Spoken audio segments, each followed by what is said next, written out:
Hello, ladies and gentlemen. Good evening. Yeah, welcome to the last edition of the Pre-Conference Masterclass of the Redefining 2024 conference. I am excited to be hosting you here tonight. Of course, my name is Young Anyao, and I'm excited to be here this evening, ladies and gentlemen.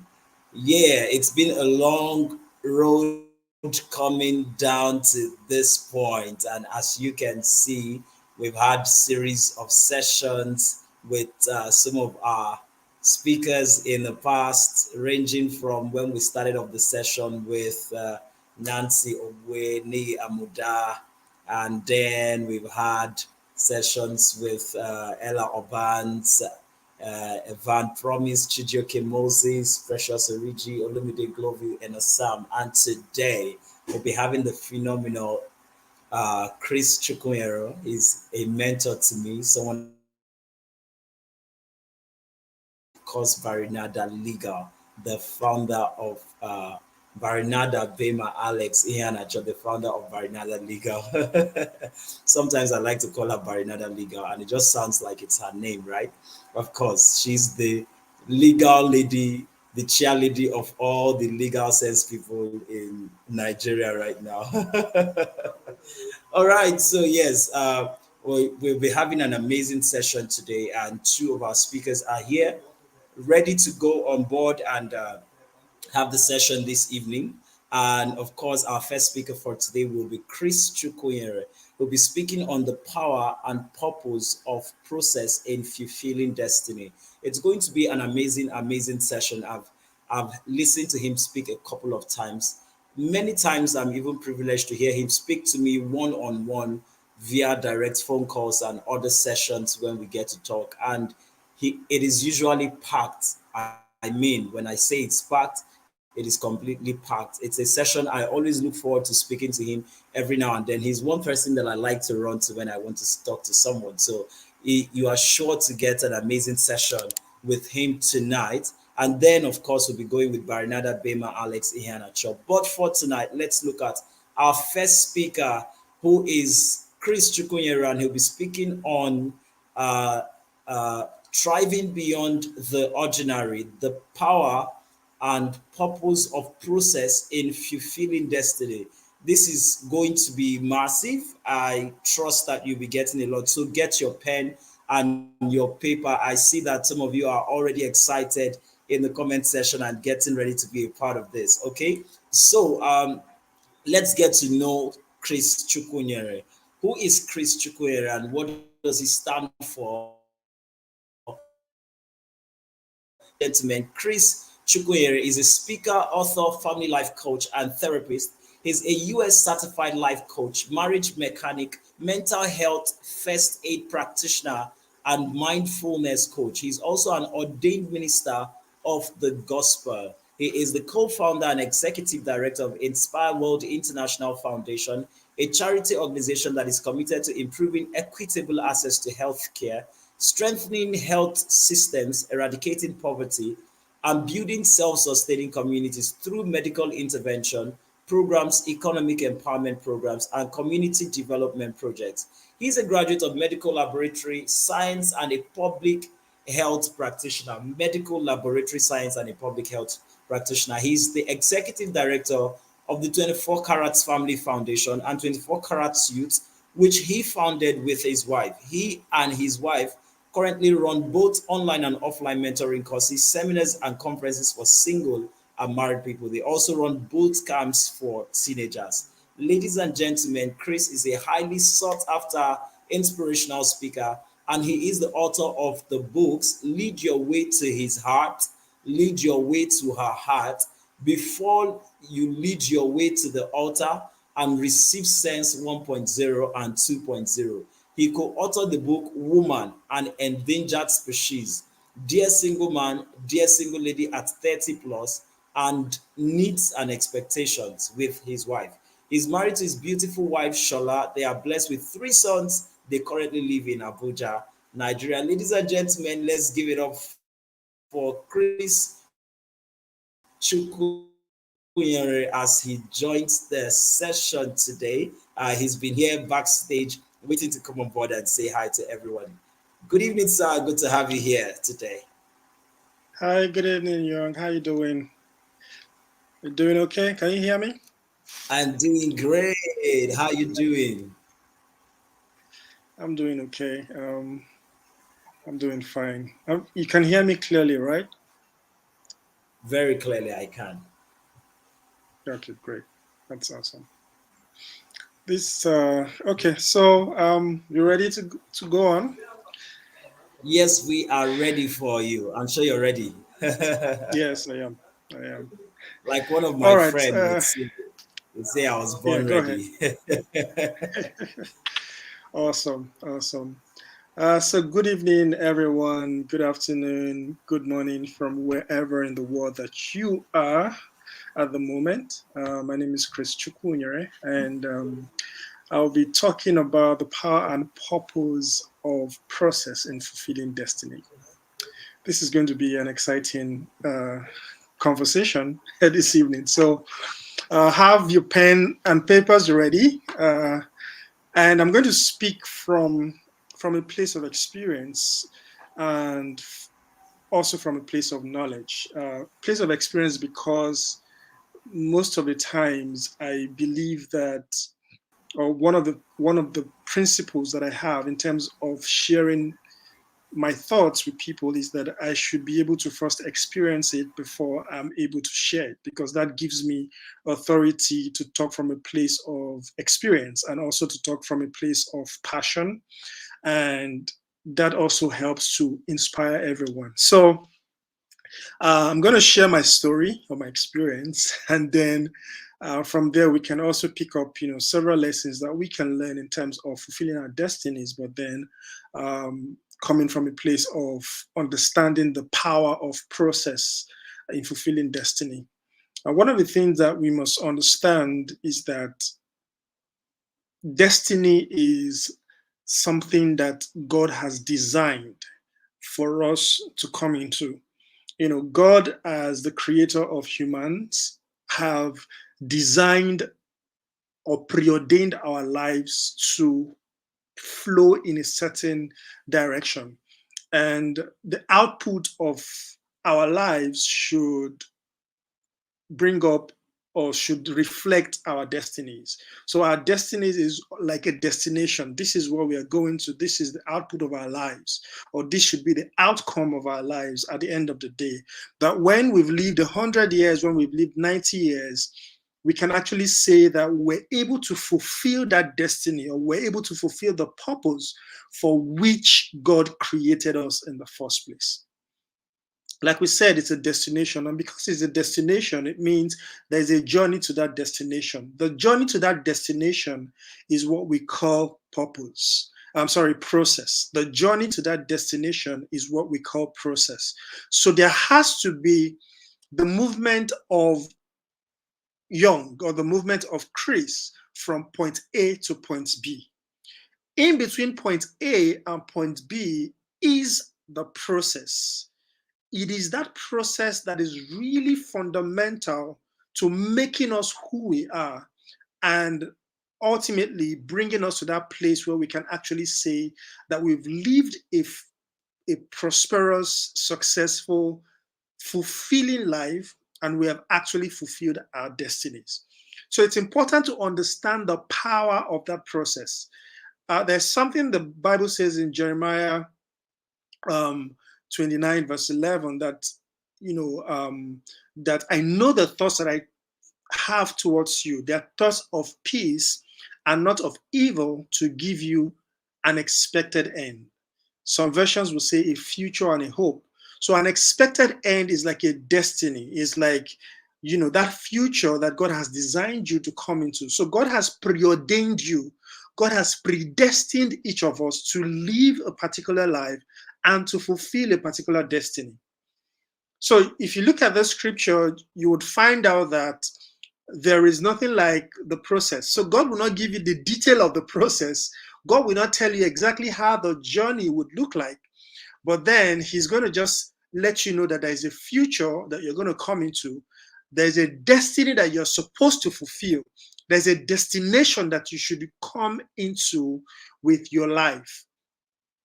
And the truth is that if God tells you how you are going to get to your destiny, you probably would say, you know what, I'm not doing anymore. I am not walking this path, because that process is important, is as important to God as your destiny. The process is as important to God as your destiny, because it is in that process that you are made. It is in that process that your life is refined. It's in that process that you become who God wants you to actually be. So it's usually not easy. It's usually not a fun path. It's usually not a fun process. It's usually not a journey that anyone will want to embark on. In that process, in that journey, you will experience flat tires. You will experience things that would make you want to give up on life, that would make you want to give up on that journey. You will experience setbacks. Recently I experienced a setback in my life, and it's all part of the process. It's all part of the process of making me who God wants me to become. It's all part of the process, because a lot of times certain things will happen to you, or God will allow certain things to happen to you. It could be based out of several things, but the truth is that everything about your journey, everything about your process is to help you become that person who has the capacity to fulfill the destiny that He has designed you to fulfill. So one thing that we must understand from what I've said so far is that you have a life that has been preordained. You have a life that has been predestined.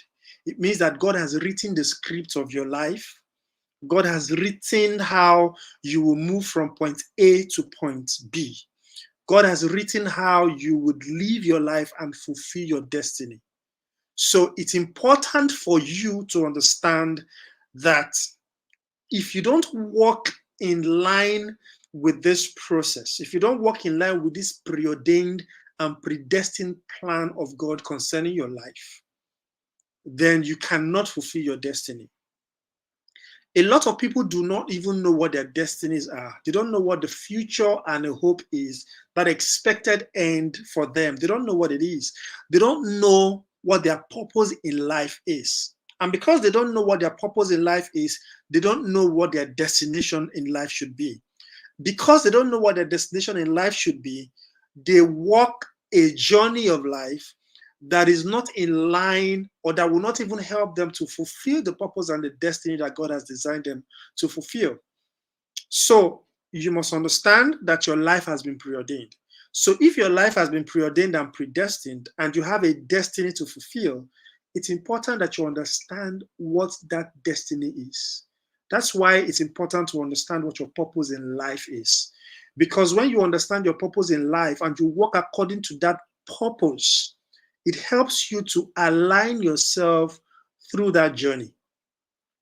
If you are supposed to be in Anambra State, for instance, and you're supposed to go from Lagos through Ore, through Edo State, through Delta State, past River Niger, before you get to Anambra State. That is like the journey for you that God has designed for you to walk through. If you decide that or for instance, you don't know that you're supposed to go or travel to Anambra State, you don't know. You don't even know why you're supposed to travel to Anambra State.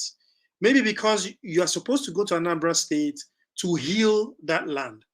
You have no idea of the purpose. You don't know the location. And because you don't know the location, you don't know the purpose, you decide to travel to Kano. And traveling to Kano from Lagos means that you will take a different direction. Maybe at the beginning, it will look like you're going to be following Ore, and at a point, you branch off through Edo State, maybe, and then begin to go to Kano, for instance.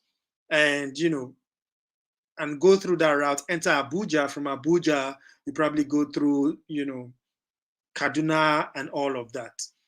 Now, you are making or you are carrying out a journey. You are undergoing a process. But while you are undergoing that process, you have taken the wrong direction. You are going to the wrong destination. You're going to waste a lot of time. You're going to waste a lot of resources. You're going to waste a lot of energy. And you will end up not fulfilling the purpose for which you have been designed to fulfill. The purpose is at a destination. That destination is in Anambra State. And the outcome of your life in Anambra State is to heal that land. But because you did not catch or have an understanding of your purpose, where you're supposed to be, what you're supposed to do, you decide to go through another route, going to Kano State. Even if you heal Kano State, your destiny, your purpose is not to heal Kano State. God may have assigned someone to heal Kano State, to be the light in Kano State. You were not supposed to be one to go through that route, but you decided to go through that route because you did not know. So you need to know your purpose. You need to know where you are going to so that you are prepared to get to that destination. Now, this is what process does for you. Process prepares you so that by the time you get to Anambra State, you have the capacity, you have enough light to heal Anambra State. You have enough power to heal Anambra State. You have enough character to heal Anambra State. That's what process does for you. Process helps you to pick up the tools, to pick up the abilities, to pick up the skills, to pick up the experiences, to pick up the capacities, the abilities that you need, so that by the time you get to Anambra State, you would have enough capacity to be the light in that land, to heal that land. So, as you travel from Lagos to Anambra State, let's assume that you are able to know that my purpose, my destiny is to get to Anambra State, heal the land, and all of that. So I know what my route or my route is. So I need to follow that route. Along that route, God will place people, God will place resources, God will place opportunities along your path to fulfilling your destiny. God will place people, resources, and opportunities, to help you fulfill that vision or to help you fulfill that destiny that God has destined for you to fulfill. So, it won't always be easy. Along that path of process, you will have punctured tires, for instance. Along that path of your process, you may encounter armed robbers who would rob you of your money and will probably make you sleep over or spend extra days along that path. You may encounter an accident, and that accident would keep you on the road for a few days or even take you to the hospital, and then you get back and continue your journey. So, along the path of your journey or along the path of process, you will experience different things. Some could be accidents, some could be a bad decision as you probably are driving, you know, you make a wrong decision and you have an accident or something, or you make a wrong decision, or you even make the right decision, but then there were armed robbers on the way and all of that. So in life, your process is custom made for you. Your process is custom made for you. You will have different experiences along the way that may not be palatable. Some will be awesome because God will place people, God will place resources, God will place opportunities along your path. Maybe your tire would get punctured. Now, the car you are driving is your life. The car you are driving in this instance is your life. You are driving the car, you are going somewhere, because you got a leading from God or the Holy Spirit that this is the path of life that you should follow. As you are driving your life, you will make decisions along that path. You will stop by the roadside to eat. You will stop by the roadside to urinate. You may have different experiences. Even while you're having those experiences, you will have people who will probably help you out. They're on the way, they will give you food, or you buy food from them. They're on the way, they will give you water. Your radiator may have a problem, and you would need to go into the village to get a tank, a water to fill, into your radiator. It may have an issue. You would need a mechanic to fill, to take care of the car and all of that. That is how the journey of life is. You would experience different things along your path to fulfilling your destiny. Some would be great, some experience would not be great.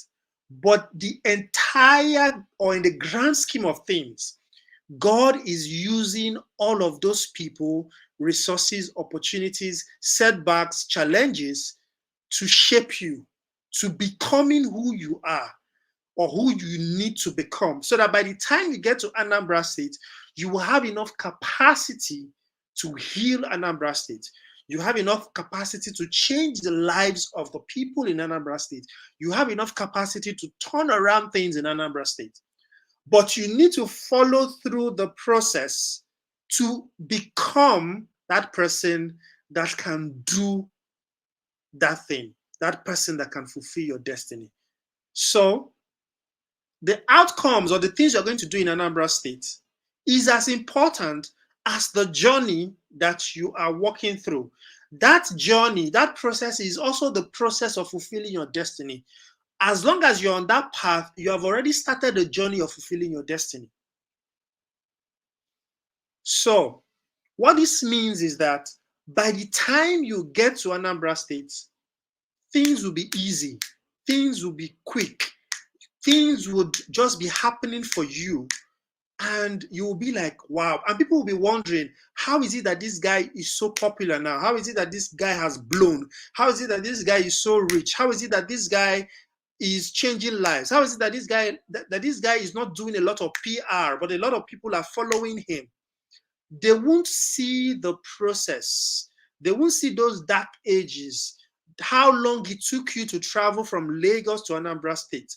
A lot of people may not see that, but those were the things that made you. Those were the things that built you up into the person that you are, that will now have the type of capacity, the type of influence, the type of impact, the type of income that will change Anambra State for good. So that's why process is important. We're in a generation where a lot of people want to be rich quickly. We want to get things done quickly. It's a microwave generation. We just want to get things done quickly. We just want to achieve things. We just want to, just do things quickly. We just want it done now. We don't have the patience to go through the process that will shape us into becoming. And the truth is that to become wealthy, to become popular, to become influential, to become anything that you desire to become, because most times your destiny would come in form of a vision. God will put a vision in your heart. God will put a vision in your spirit. God will put a vision in your heart that will drive you to want to become it. So you submit yourself to that vision, and that is the process that takes you from point A to point B. So your destiny, God will put it in form of a vision for you to say, this is what your tomorrow looks like. This is what that future looks like. This is what an expected end looks like. And as you begin to submit yourself to that process, for some of you, you will need to go to school. For some of you, you need to do a master's. For some of you, you need to do a PhD. For some of you, you need to relocate. For some of you, you need to go and serve under someone. For some of you, you need to do internship. For some, it could be volunteering. For some, it could be anything. God can place it in your heart to go and serve someone for a year, because he knows that serving that person will help you fulfill your destiny. That person may not even have money to pay you for that 1 year. And you would really have to now learn how to depend on God as your source. You will learn how to trust God to provide for you. Those are the things that shape you. Those are the things that will shape you. Those are the things that will form you into becoming who He wants you to be. Those are the things that will build your tenacity, build your strength, build your relationship with God, because you will need that ability to trust Him in the future when you get to Anambra State, and you will need resources, and nobody can provide that resources except God. Your faith level along that process would have been built enough for you to be able to depend on Him when you get to Anambra State. So a lot of times, what process does is to make us. Process makes us. Process makes us. It helps us to become inside, so that by the time we are becoming outside, we have enough capacity, we have enough character to be able to call into manifestation all of the things and the destiny that God has designed us to achieve, and God has designed us to become or to have.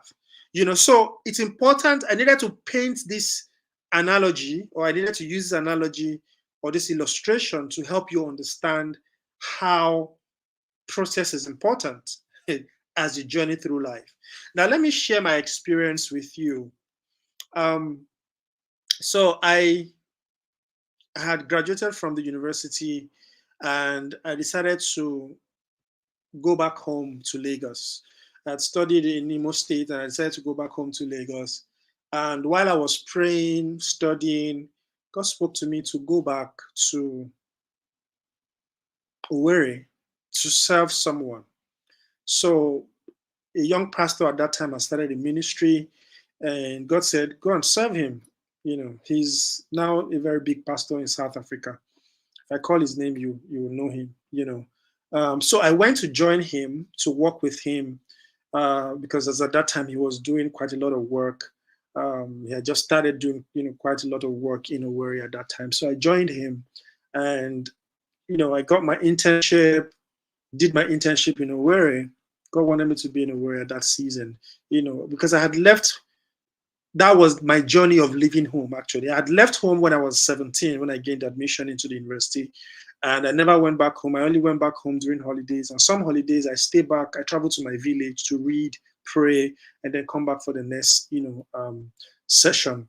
So I basically had left home at 17, but I thought I was going to go back home after graduation. So I went back home, and God said, go back to Owerri. So I went back to Owerri. So I did, serve this man of God, finished my internship, and then I had to travel to Cross River State for my NYSC. So when I went to Cross River State for my NYSC, finished my NYSC, one of the things that I do is I know that my life is a journey. My life is, I'm driving my life, just like the driver who's driving his car to Anambra State. I'm driving my life, and I know that it is important to depend on God to help me drive towards the right direction. Because a lot of times we drive our lives, but we are driving towards the wrong direction. You need the right map, and the Holy Spirit is the one who gives you the right map. God is the one who tells you, okay, this is where you should drive, this is where you should go to. So I've always believed that. So for every new season of my life, I ask God, where do you want me to be? What do you want me to do? So I, finished my NYC, and then I was like, God, what do you want me to do next? God said, stay in Cross River State. So I was like, okay. So I stayed for another 1 year. But that 1 year that I stayed was a defining moment in my life. In fact, one of the most defining moments in my life, because all of the things that I'm doing now, it was in that 1 year extra that I stayed in Calabar that I got the blueprint for my life, got the blueprint for my destiny, got the blueprint for, a lot of things that I'm doing today. And that was back in 2010, 2011. So because I felt, God was like, stay in Cross River, I started a master's degree, in Unical. because I thought, God said I should stay back. So let me start doing things. But within that 1 year, it was the most difficult moment of my life. It was the most difficult season of my life. I was praying. I was, serving God. I was doing a lot of things. I was doing my master's. I was working as well at the time. But it was the most challenging period of my life. I had a lot of responsibilities back home. So even the money I was making was not enough. I was frustrated. I was frustrated. So I decided that, you know what, I'm going to go back to Lagos. I'm leaving Cross River State. I'm going to go back to Lagos. So the day before going back to Lagos, I had this friend who invited me to a fellowship. So I decided to go to the fellowship. So when I got to the fellowship, the preacher was preaching, and he was preaching from Genesis, where Isaac wanted to leave, to go to Egypt because there was famine. And God told him, stay in this land. My covenant, I will be with you just like I was with your father, blah, blah, blah, and all of those things. And he stayed back and he reaped 100-fold. I knew right then that God was speaking to me. I knew that that message was for me. God didn't want me to leave Cross River State at that time. So after the fellowship, I went to this man of God. I was like, you spoke to me. I want to appreciate you. Thank you so much for listening to God and speaking from this part of the scripture and all of that. That this was what I was going to do. I'd already made up my mind to leave without even consulting God. I just felt, I'm not supposed to be here. So I went back home and I prayed, I said, God, if you want me to be here, you have to make things better for me. Things didn't get better because that was a making season of my life. God was teaching me a lot of things in that period. There was a day that I didn't eat for 2 days. It wasn't because I was really fasting, it was because I didn't have food to eat. After, so I just said, okay, you know what, since there was no food to eat, there was no money to get food, let me just use it to fast and pray. It was on the second day that a friend just came from nowhere, came to the house and said, Chris, take this money. I was like, okay, wow. So why did you come to just give me money? He said, well, she just felt that she should come and give me the money, that she just had that leading in her heart to give me money. That was how I ate on the second day that I've done for the 8 hours of fasting and by force, fasting for that matter. So, fast forward that same year, a few months later, I had a dream that I was in an organization. I was helping them. In fact, I had published a book for them. I had written a book, published it for them. And then I saw this guy who was working in the organization. So I knew the organization because I had volunteered with them just once before. So I was like, okay, God, are you saying that I would move to this place? I liked the place. Mind you, I was doing my master's, and God said, you would go to this place. You would go to this organization. I was like, okay. So a month later, I had like a very inspiring text message that I sent to all my contacts. So I sent it to the CEO of that organization as well. And he looked at it and called me and said, Chris, can you come to Abuja tomorrow? I was like, okay, sorry, I can't come to Abuja tomorrow because I'm working, so I need to take permission and all of that. I have a master's degree that I'm doing and all of that. So, all of those stuff. So he said, okay, so can you come next tomorrow? I said, yes, I can come next tomorrow. So I traveled to Abuja 2 days later. When I got there, he said, this is what I want you to do. I want you to write a book, a 1 year devotional. I was like, wow, okay. So I knew right there and there that I wasn't going back to Calabar because it was just a fulfillment, or I was seeing the manifestation of the things God had told me. So here was I had a dream. I saw, a vision of this book I was going to write for this organization. I published for this organization. And here is this person, the CEO of this organization, a month later saying, come and write a book for me. I just knew that, okay, I wasn't going back to Calabar. you know. So that was how I moved from Calabar to Jos. So I went back to Calabar, got all my things. So after I had finished writing the book, the CEO was like, Chris, can you work with me as my personal assistant? I was like, yes, I already knew, So I said, but I need to go back to Calabar to get my things because so I had to go back get my things. That was how I didn't complete my master's degree in hematology and blood transfusion because I was listening to the person who was leading me to drive my life. So that was how I moved to Jos. Now, things were not exactly rosy. In fact, by the time I moved to Jos, the organization was short of funding and they stopped paying salaries. I was like, God, why will you bring me to this place? And all of a sudden, they stopped paying salaries. A lot of times, God will be directing you. Don't think that because God is directing you, things will automatically become great. It doesn't work like that. If you look at the life of Joseph, he had a vision, he had dreams of being, the one that everyone will bow to.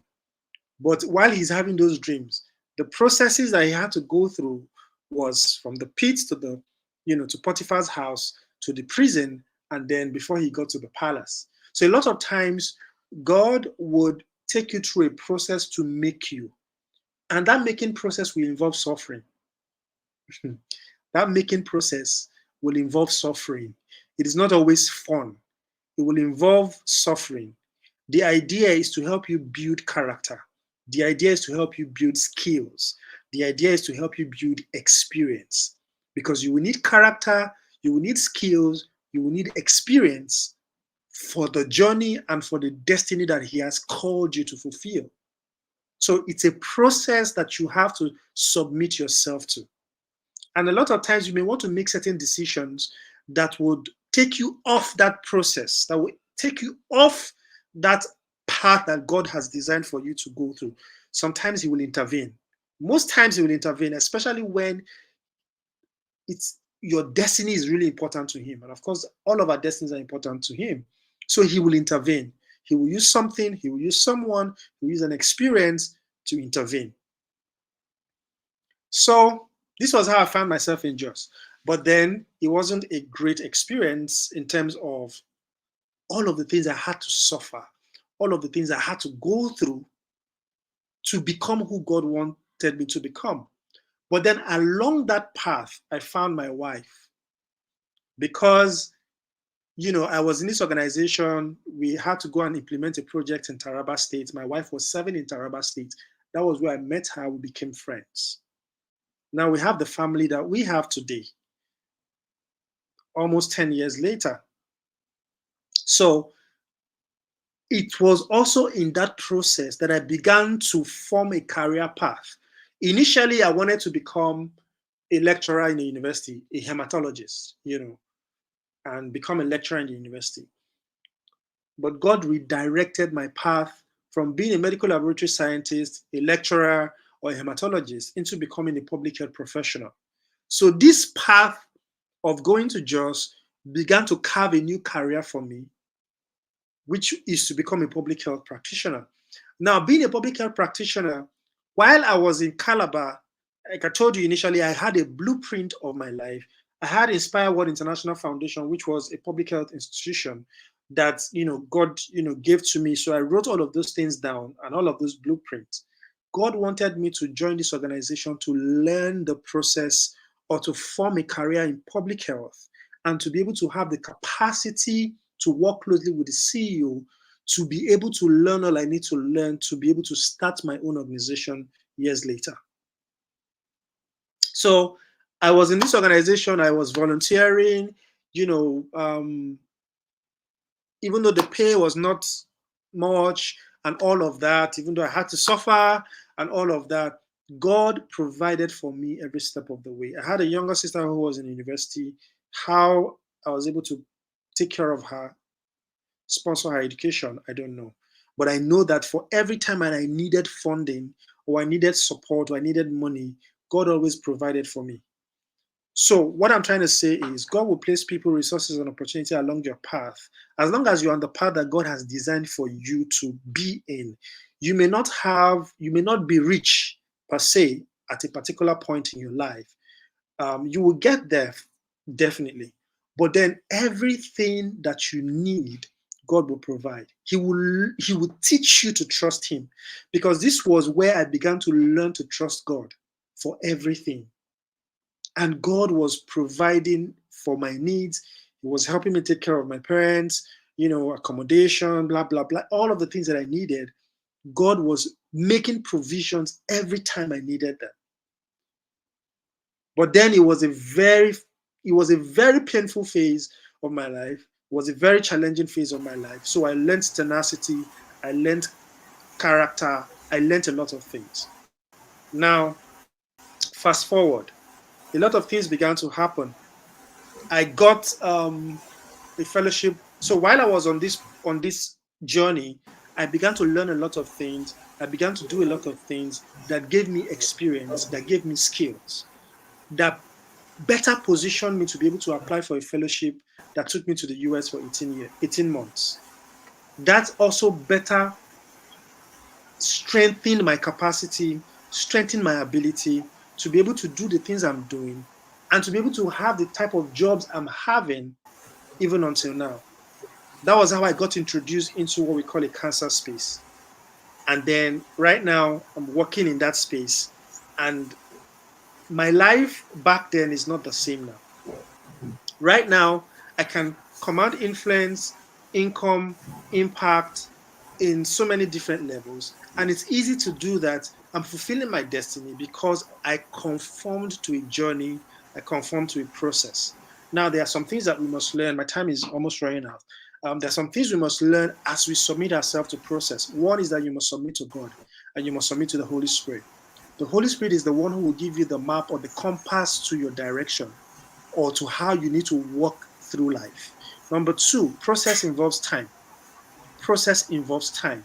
You must submit yourself to the power of time in making and forming you. Process involves patience. The Bible says something that we must follow those who through faith and patience obtained the promise. We must follow those who through faith and patience fulfill their destinies. So faith is part of it. Faith is your ability to respond to the word of God. Faith is your ability to respond to the word of God. So the Holy Spirit will speak to you, God will speak to your heart. Your ability to respond to that word, to submit yourself to that leadership, to submit yourself to that word involves faith. So you need to understand that faith is important, patience is important, the Holy Spirit is important, time is important, perseverance is important. You cannot become who God wants you to be if you do not persevere. You must be determined, you must be focused, you must endure. There's something the Bible says about Jesus that while looking at the future, or while looking at the outcome of what God wanted him to fulfill, he endured the cross. He endured the cross. So your process is your cross. Your process is your cross. You must endure it. So as you keep enduring, you must learn obedience. You must learn obedience because these are the things that form you. These are the things that shape you. These are the virtues that you need to have so that by the time you come into that destiny and you are fulfilling that purpose and you're fulfilling that destiny, you are humble. You know that it is not your capacity, it is God's grace that has brought you here. So the process will humble you. The process will bring you to a place where if you are making $1 million, your head is still down because God has used process to form your character. God has used process to form your character so that you are not proud. By the time you come into influence, you come into income, you come into impact, you are not proud. One of the things that it will help you or process will help you do is to help you become skillful. It will help you become skillful so that you have the capacity and the skill to be able to do the job that God has called you to do. Skill is important. One of the things that process has helped me to do is to be skillful at my job, is to be skillful at fulfilling my purpose. So I have several skills that can even help me bring income, influence, impact. So that's what process does to you. It helps you develop skills that will make you highly sought after. That's why you can't circumvent the process. You shouldn't circumvent the process. It will bring you to a place where you have experience. It is that experience that gives you the capacity to be able to impact your world from the place of your heart and not just from your head. It will give you experience that when we look at your resume and we look at the virtues, the character, the ability that you have, people will be like, okay, this guy has gone through the school of life. It is called the school of life. So you cannot circumvent process. You cannot circumvent your journey. As you are driving your life, submit yourself to the leadership of God to help direct you on the path that you need to follow. On this path, you will meet several challenges. You will meet several successes.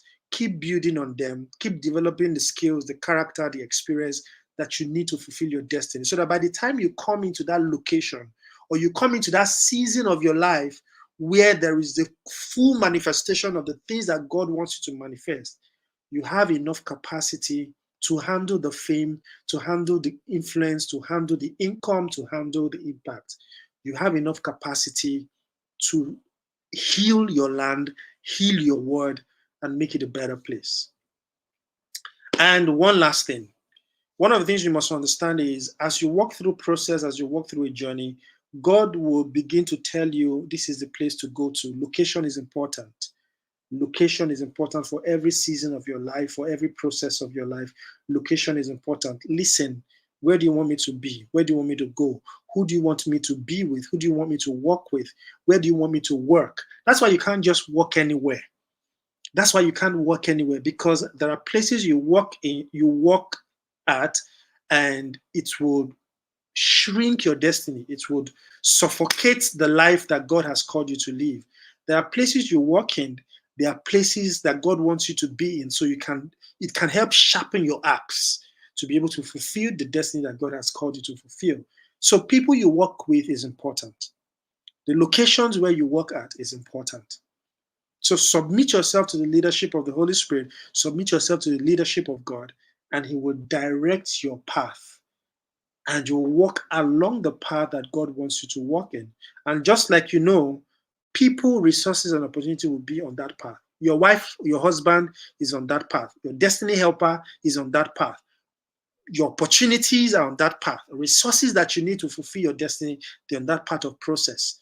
It may not be palatable at some point, but keep surrendering and yielding yourself to the leadership of God, and He would surely direct you to that part where you can look back and to say, I've actually fought my cause and I've fulfilled the purpose that God has called me to fulfill. God has called me to fulfill. I've finished my race. And then you can say, it's time for me to go. And I can go gallantly and leave this world as a general that has impacted his or her world positively. Thank you very much. I'm going to stop here. Over to you, Young.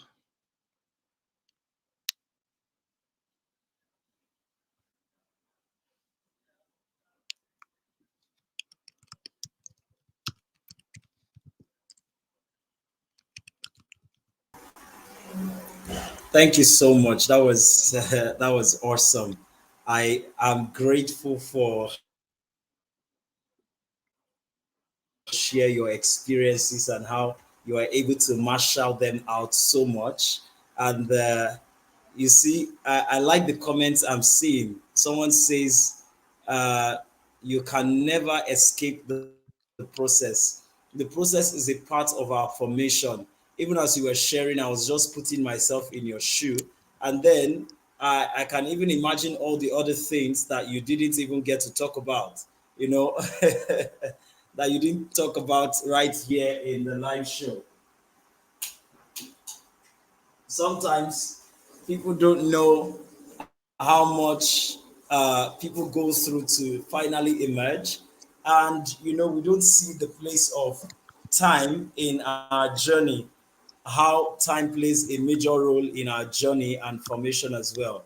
So we're just too relaxed sometimes and hoping to get some things done. We're in a hurry. We can't wait. And it just feels like I'm running out of time. But thank you. This is very helpful. It helps to let us know that it doesn't matter where you are part time. Your process is custom made for you. I think that was very very apt. No two persons have the same process. No two persons have the same process. And if you're continuously comparing yourself with other people, then you're going to be putting yourself in a place where you find yourself being messed up completely because you're trying to be like other people, you're trying to compare yourself with them, and you're not doing what you need to do. So thank you so much for sharing these amazing sessions. Right? I'm just taking some feedback from the comment section. This one says your process is your cross, right? And that's totally true. We're getting feedbacks, totally insightful. A lot of thank yous in the comment section. Thank you so much, Sir Chris. I'm grateful to have had you right here on the show. Okay, so we look forward to having more of you, and thank you for coming to share your experience today. Thank you. Thank you for having me. Thank you, everyone. All right, ladies and gentlemen, we'll go for a short break before we bring our next speaker on board, and she's already waiting to Get join the ready session. for an event like no other. Introducing the Redefining 2024 with Young. Happening live at the KSCC Prayer Dome, Ikeja, Lagos on Saturday, the 6th of January 2024. Time 10 a.m. Theme Profit Fusion, igniting growth for accelerated wealth. Don't miss out on the chance to get deep insights from global speakers and industry leaders. Connect with high net worth individuals who share your drive for financial success and redefine your path to success for your business and career. Join us for a day that will shape your future. See you at Redefining 2024 with Young. Get ready for an event like no other. Introducing the Redefining 2024 with Young. Happening live at the KSCC Prayer Dome, Ikeja, Lagos on Saturday, the 6th of January 2024. Time 10 a.m. Theme Profit Fusion, igniting growth for accelerated wealth.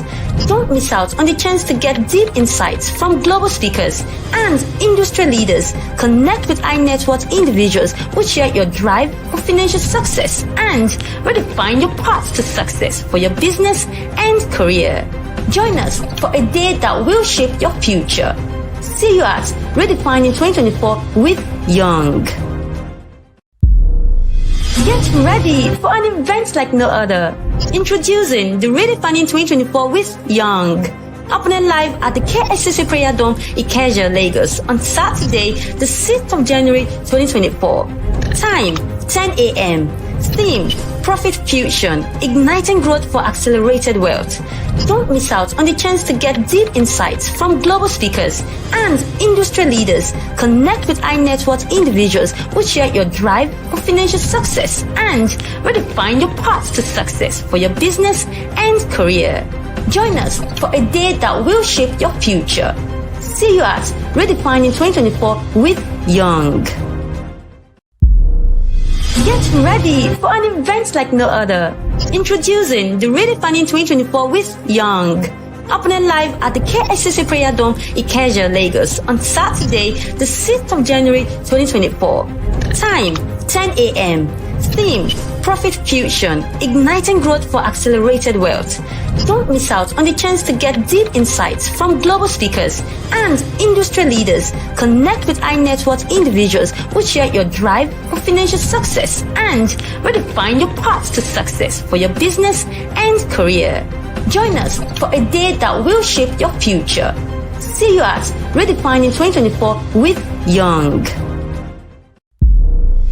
Get ready for an event like no other. Introducing the Redefining 2024 with Young. Happening live at the KSCC Prayer Dome, Ikeja. Welcome once more. All right, so we're back.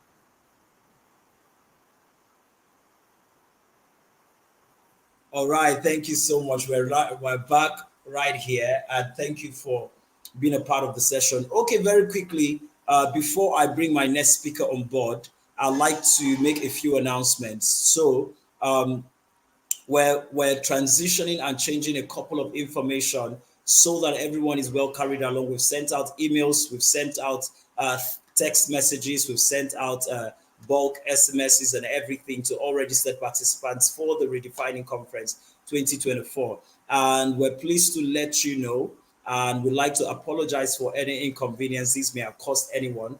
However, we've shifted the date from January to February. So the main conference will be holding on the 24th of February 2024. So this gives you enough room and opportunity to sign up for the conference and be a part of what we're doing. My second speaker is ready and live. So at this point, I will bring her up. However, it's important to know that the date has been shifted. So we'll be communicating more dates to all of you, especially the people who have registered and are ready to be a part of this. So yes, the new date is February 24th, 2024, which is the last Saturday in February. And hey, it's just 2 days away from my birthday, 26th of February. So it's going to be an amazing, amazing time. And we look forward to having that session. So right now, for today's session, we'll be having Barinaada Legal, who will be taking us on a very important topic, especially for thought leaders, especially for business owners, especially for startups, entrepreneurs. So you want to be a part of this and listen to Barinaada Legal's session. So let me quickly introduce Barinaada Legal so that you get to know her and what she stands for today. All right. So here we go.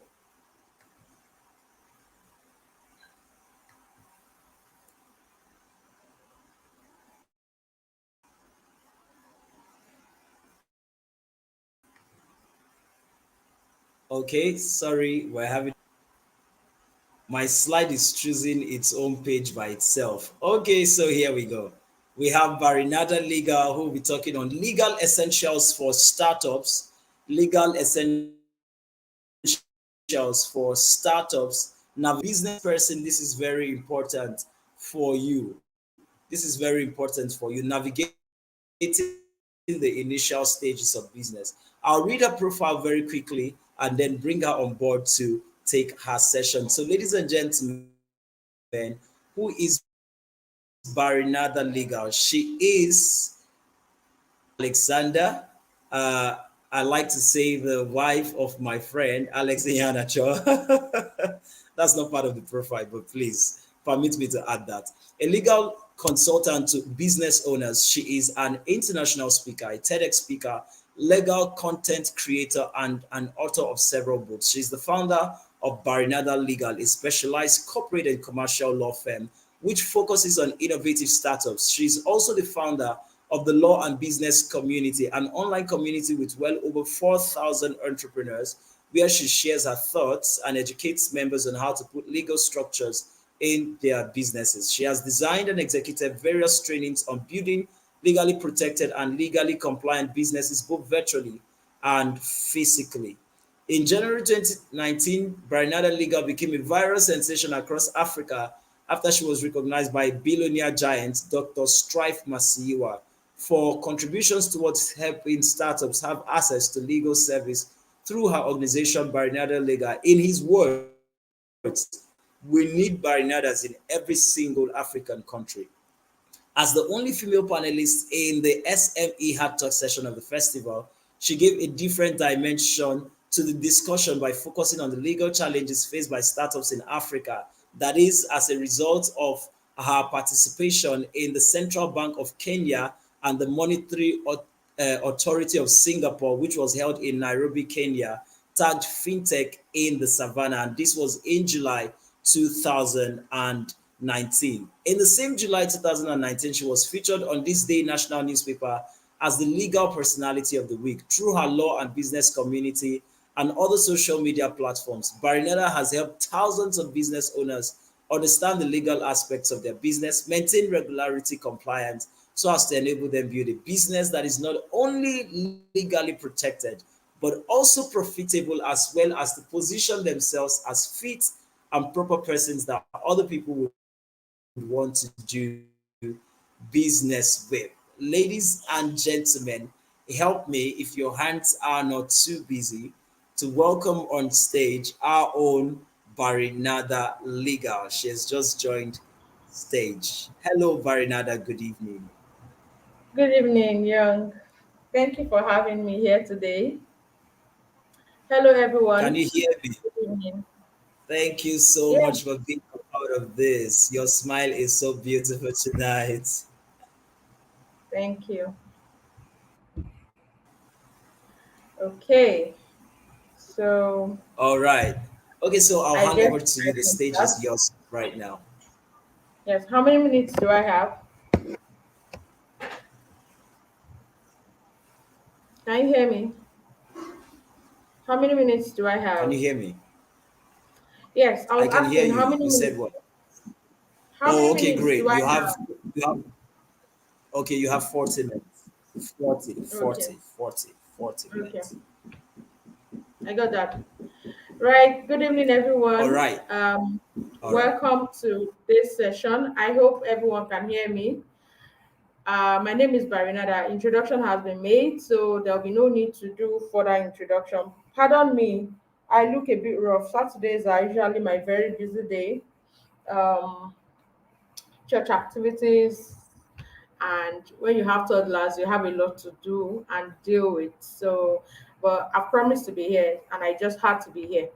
So, we're looking at the legal essentials for starting a business, or the legal essentials for your startup in 2024. There are things you must do if you want to build a global business, if you want to build a business that will outlive you, a business where you're not struggling, a business where you have the right legal structure. Everything about this topic, the legal essentials for a startup, boils down to the kind of structure that you've put in place. And I like to call myself the queen of legal structure. In fact, my signature course is titled the Business Legal Structure Program.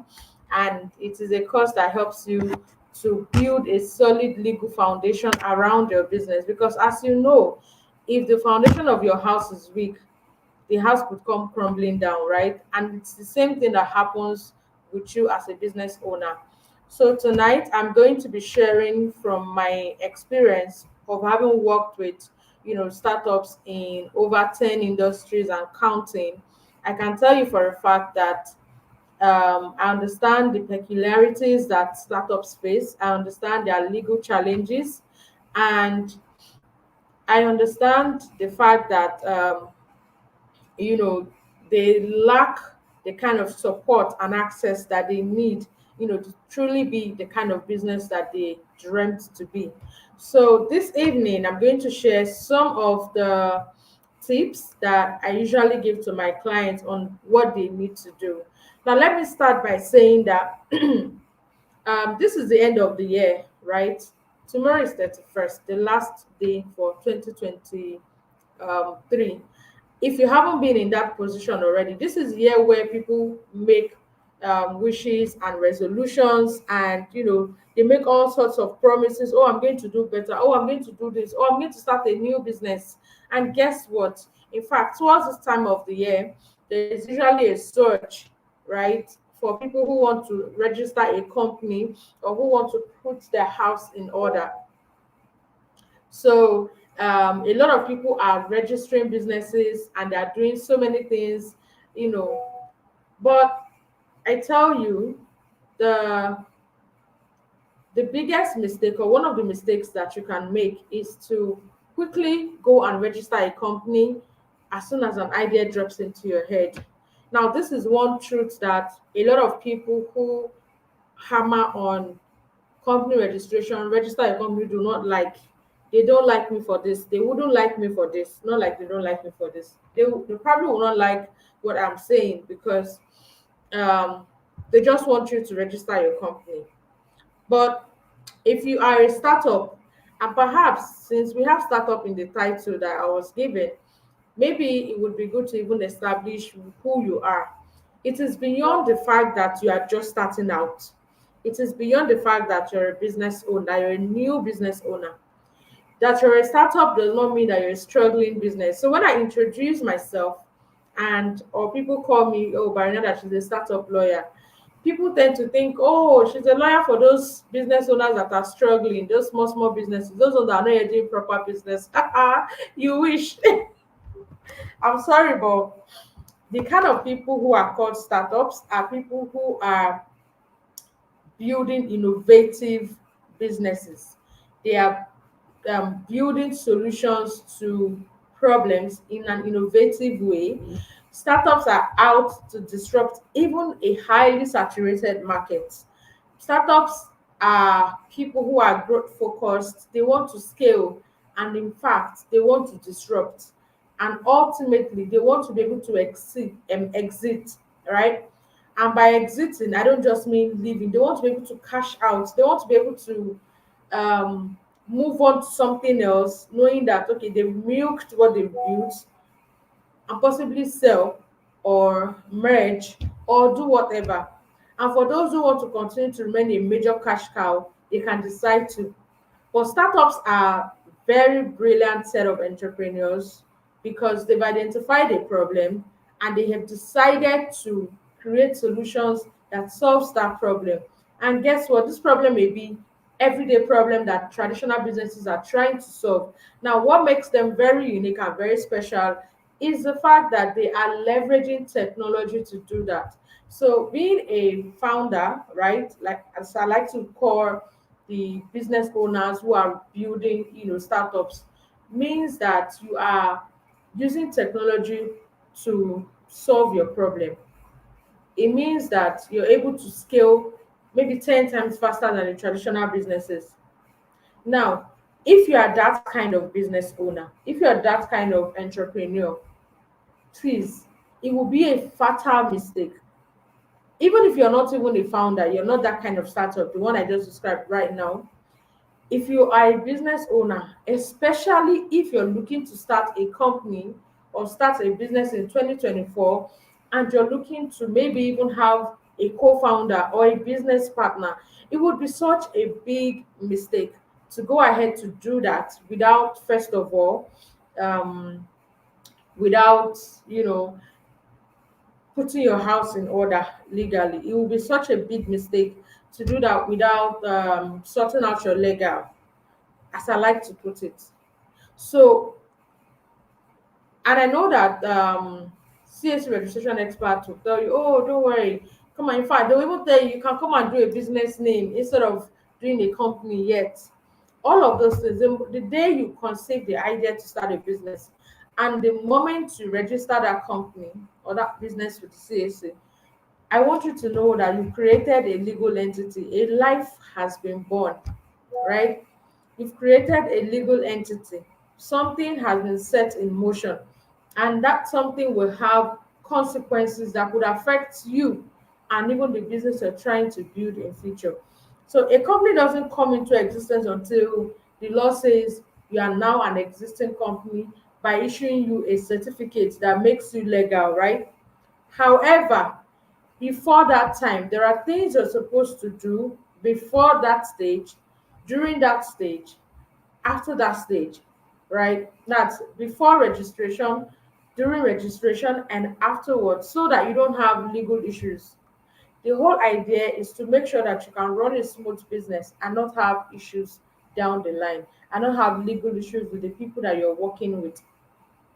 So the first thing you want to do is the moment an idea drops in your head, please ask yourself, what are the rules concerning this kind of business that I want to go into? The biggest mistake you can make is to think that you can exist by yourself as a company or as a business and not be subject to any specific law. That's a big lie.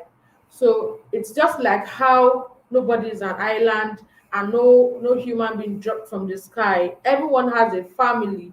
Everyone has people they are answerable to or accountable to, right? That's the same thing that happens with your company as well. That's exactly the same thing that happens with your company. So you have your company, right? Or you conceive the idea that you want to do this business. First thing you want to ask is, what are the rules governing this industry? You belong to one industry. Maybe it's farming, maybe it is healthcare, maybe it is ed tech, maybe it is, let's not even use let me even leave tech businesses now. Let's even use regular traditional business. No matter what industry it is, there is some law that regulates the entrance and the exit of any business owner in that industry. So the formation and the operation of the businesses are regulated by certain laws, and it is not just about the CAC. So the CAC is like the primary regulator, right? They're like the primary, the first, that like the main regulatory body for businesses, for formation and operation of businesses. However, there are other people you want to deal with.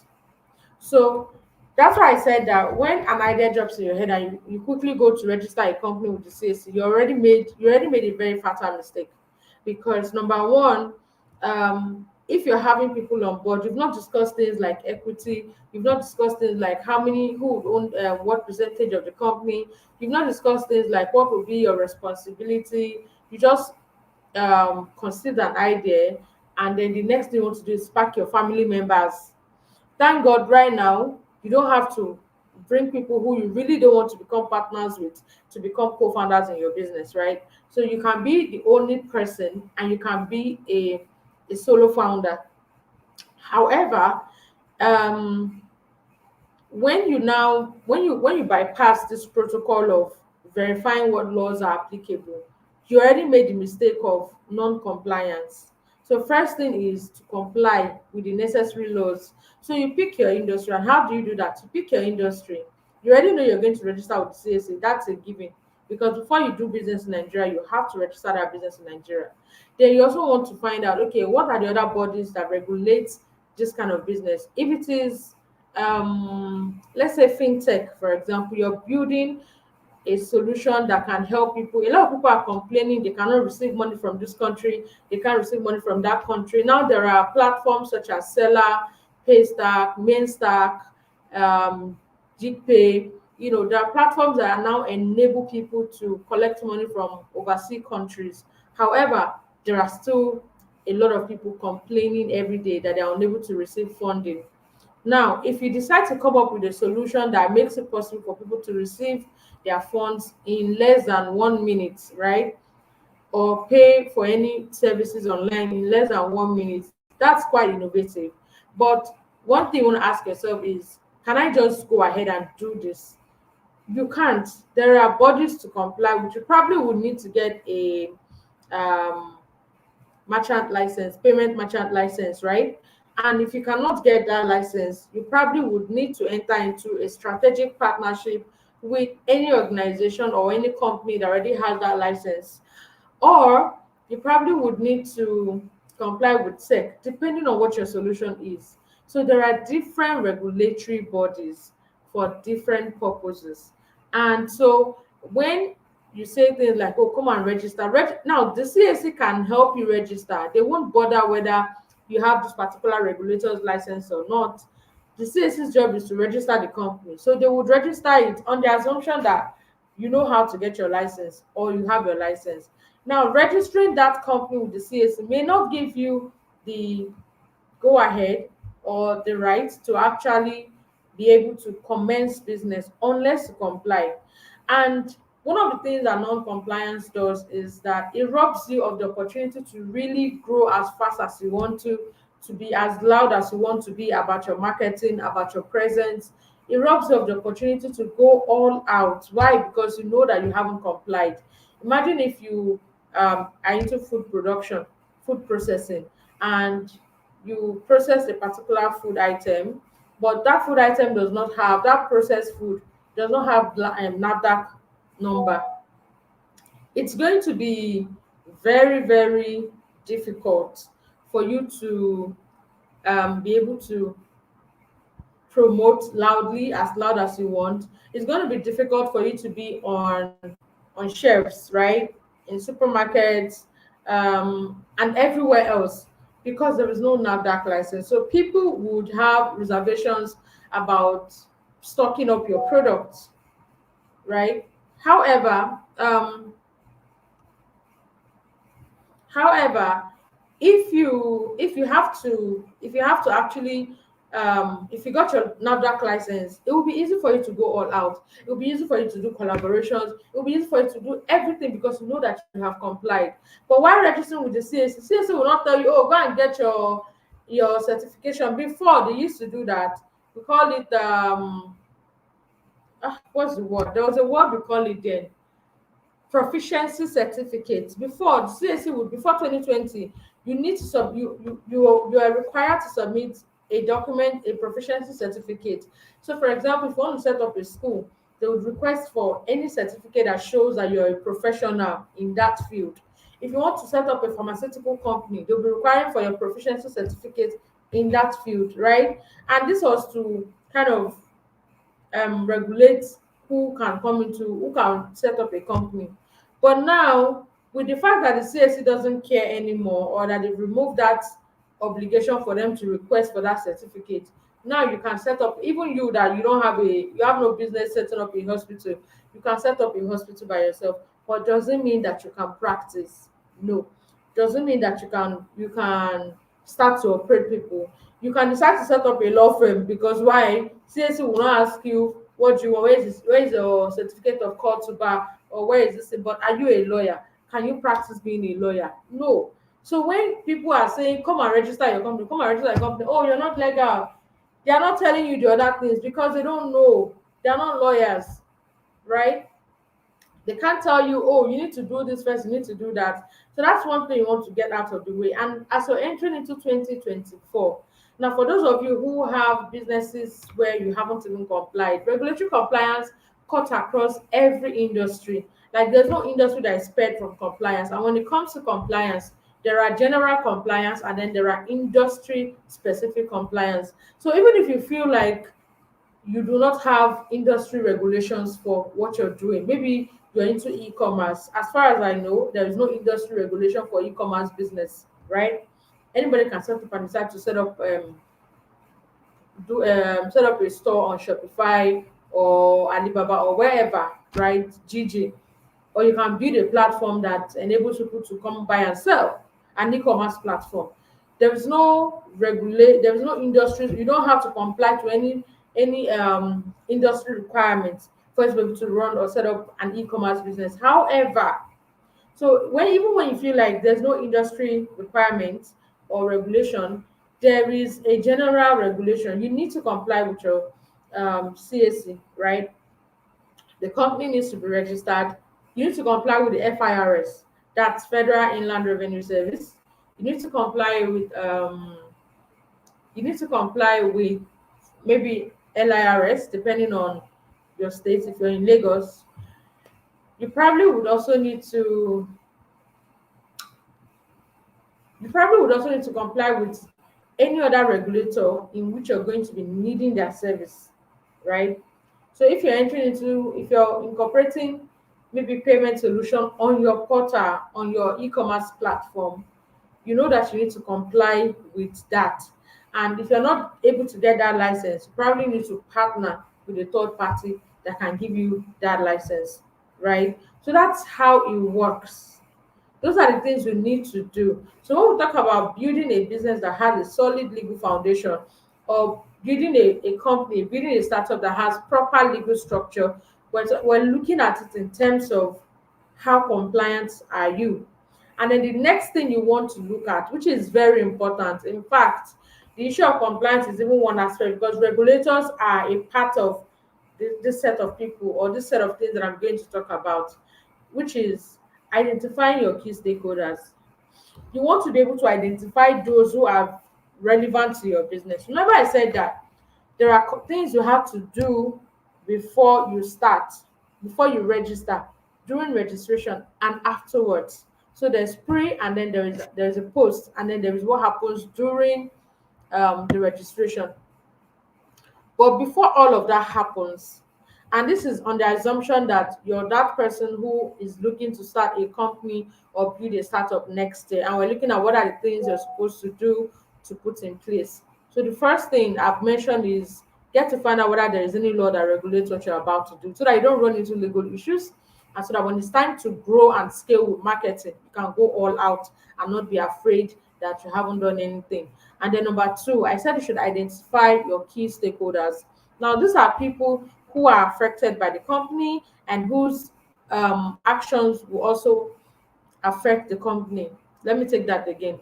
Your stakeholders are people or persons or organization or companies that have a stake, they have an interest in the affairs of the company.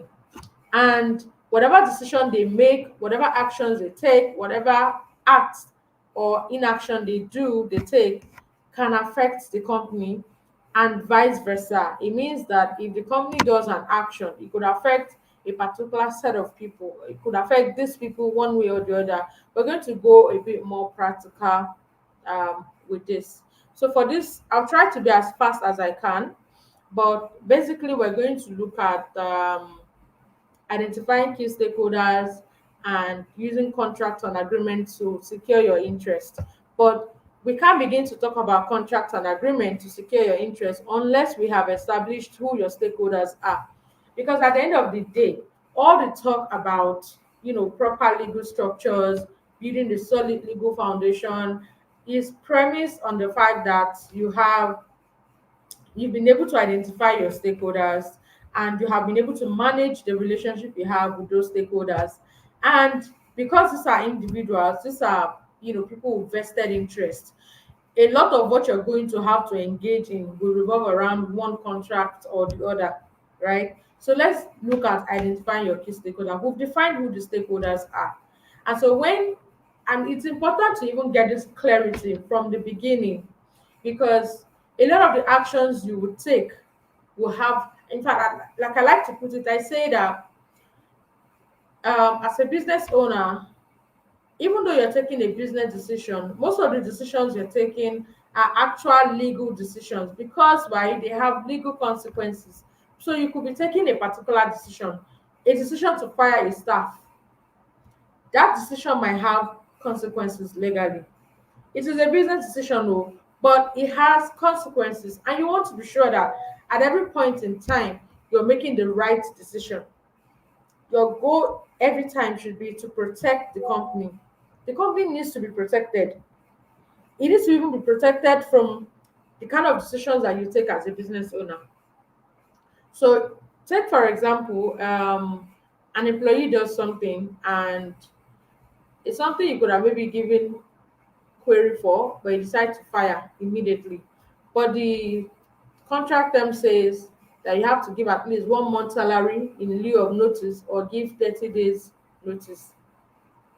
So, but because you were angry, you lacked emotional intelligence, nothing, you just up and fired, you're fired just like that, no payment.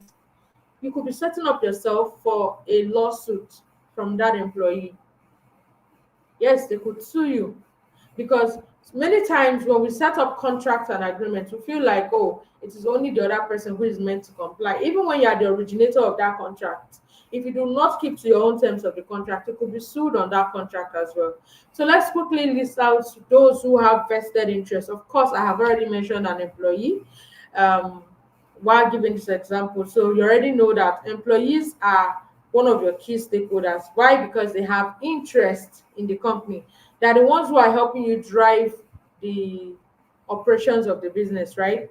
They're helping you drive the business. They're helping you meet your customers, fulfill your customer needs by doing the work. You're getting the work, and they are, doing the job. So of course they have an interest. If they walk out of the company abruptly, say in the middle of product development, for those of you who are building tech solutions, there is a problem, it could take you back. You have to start from ground zero.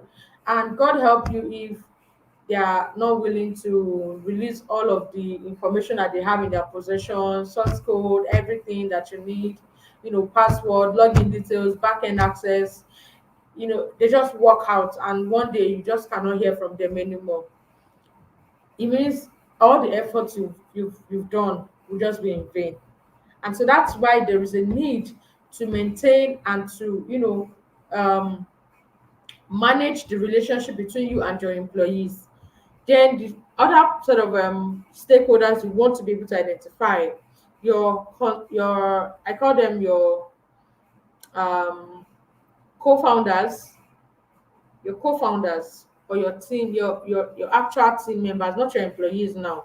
The people who you are building your company with, your business partners, your co-founders who have shares in the company. One of the problems of startups, right?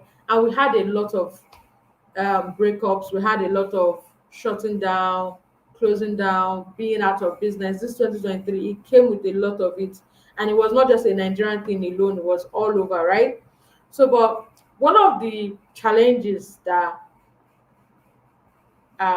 one of the things that have caused a lot of this breakup, especially with the very recent ones that we had, Pivo, was issue of co-founder dispute, unresolved founders conflict. See, I call running a business with someone else as getting into a marital relationship. The day you decide to start up a company with another person, that day you started to enter into a relationship with that person. I mean, would you marry someone you hardly know? No. Would you get in bed with someone that you've never met, that you don't know whether they smell, whether they look good, whether they, you just want to know them? It's like being intimate or being in a marital relationship with someone. You cannot do business with them, with people you don't trust. You can't do business with people who do not share your vision.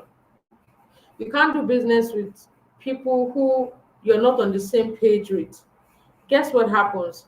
People do not think that it is important to understudy the person that they're dealing with. So they feel like, oh, I've known this person all my life. This person is my friend now. We went to the same primary school. We were classmates in the university. I know her very well. I know him very well. I know she can deliver. And you feel like, oh, because they're intelligent, because they're smart, they should be good enough for you to, go into this partnership with. Guess what happens? People like that, you find that they are not compatible. You're not compatible with them. Every day you're saying A and they're saying B. So there's a lot of friction. You cannot get along well. And I know a startup, they have this guy, his co-founder is so brilliant. He's also so brilliant, but he's not a tech guy. His co-founder is a tech guy and he's so brilliant. However, they never get along, but they've been managing and perching. It's like being in an abusive relationship that you're enjoying because maybe you're getting a lot of money. You can't leave, right? Because this person is so intelligent, is so smart. And before you say, oh, it rains everywhere, please, this is your business we're talking about. So even though I'm using an analogy to marriage, when it comes to your business, you want to get it right from the beginning. So the people you have as your co-founders have very significant stake in the company. And in fact, if you get it wrong with them, you can literally come to nothing as a company. You literally just wake up and realize that you don't have a company anymore. And here is one of the ways that it can happen. So people randomly issue shares. Again, this is why I always say that when you go to non-lawyers to set up a company for you, to register a company for you, you should expect that things might go wrong. You should expect that, okay, things might not be exactly the way they are or the way you think it would be. Um, so because they don't know anything about equity splits, the legal implications, what factors you need to consider, how to go about calculating it, you just tell them, oh, you want to register a company because it was cheaper, you don't register, and then you're doing 50-50. Be like, oh, I don't want him to feel cheated, I don't want to feel cheated. You've not looked at what each person is bringing to the table. So you do 50-50 splits. And then because, of course, you didn't get expert legal advice, we did not think to have what I call a share vesting provision or an equity vesting schedule, which is basically an arrangement where even though you have XYZ amount of shares, you do not get automatic access to the shares until after a set period of time. And usually the ideal vesting period is 4 years.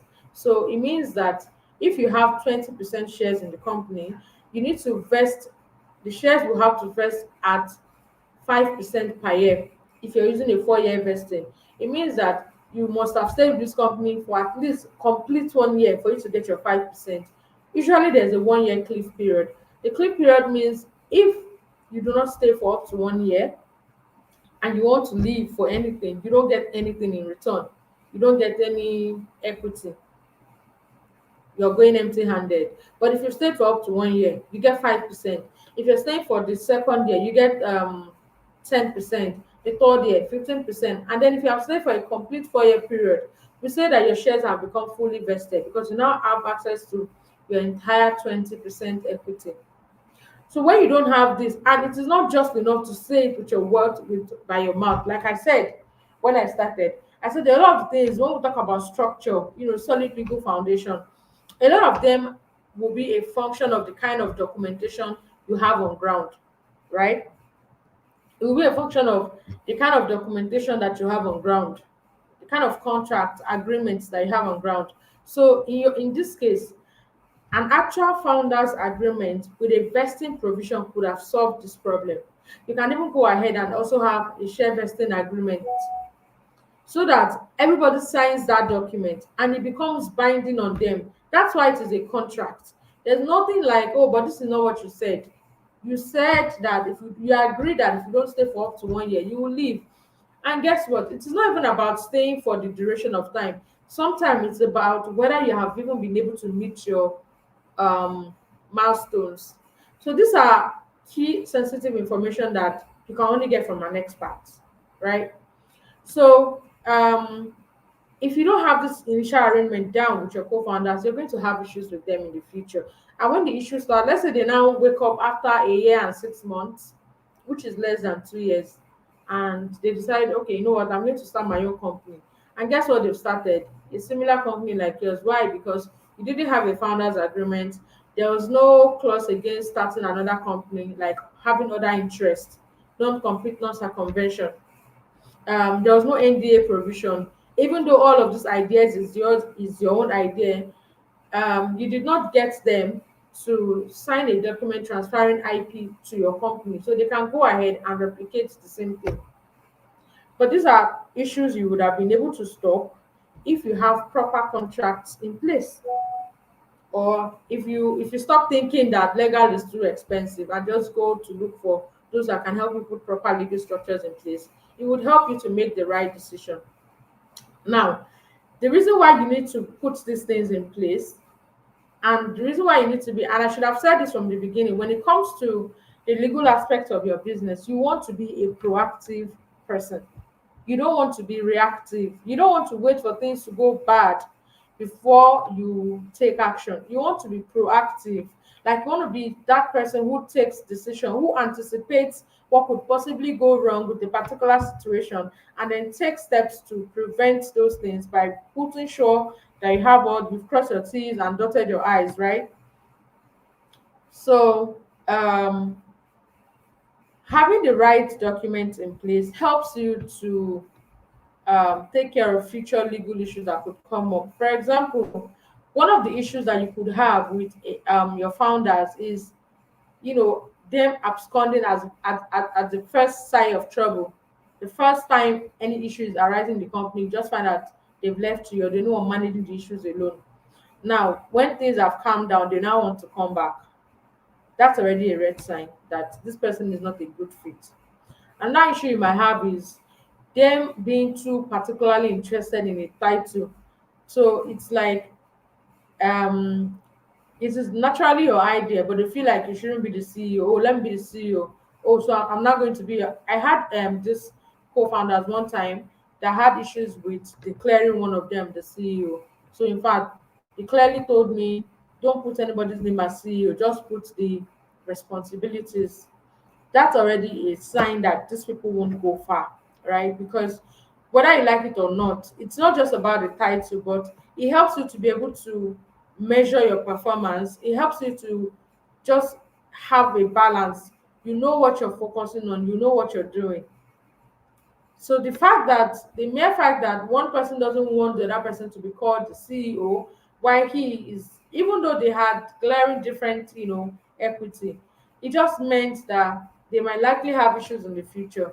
So these are conversations you should have had. I call them the hard talk session.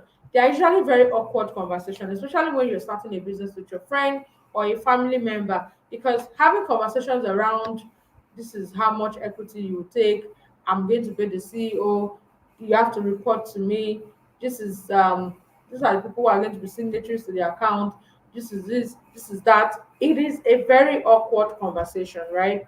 So you want to, but it is one conversation that you must have before you start, even before you register the company, before you split equity. For the moment you give out these shares, they belong to them. In fact, even down to things like how often you're going to be giving out dividends. That portion of the profit that you've decided to share between yourselves and other shareholders. How often that's going to happen, whether salaries will be paid or not. These are conversations you want to have. So when people say building a startup is not just all about um, developing a product and putting it out there, do you have the structures on ground? All of these things I mentioned to you are the things that we're doing in the business legal structure program, right?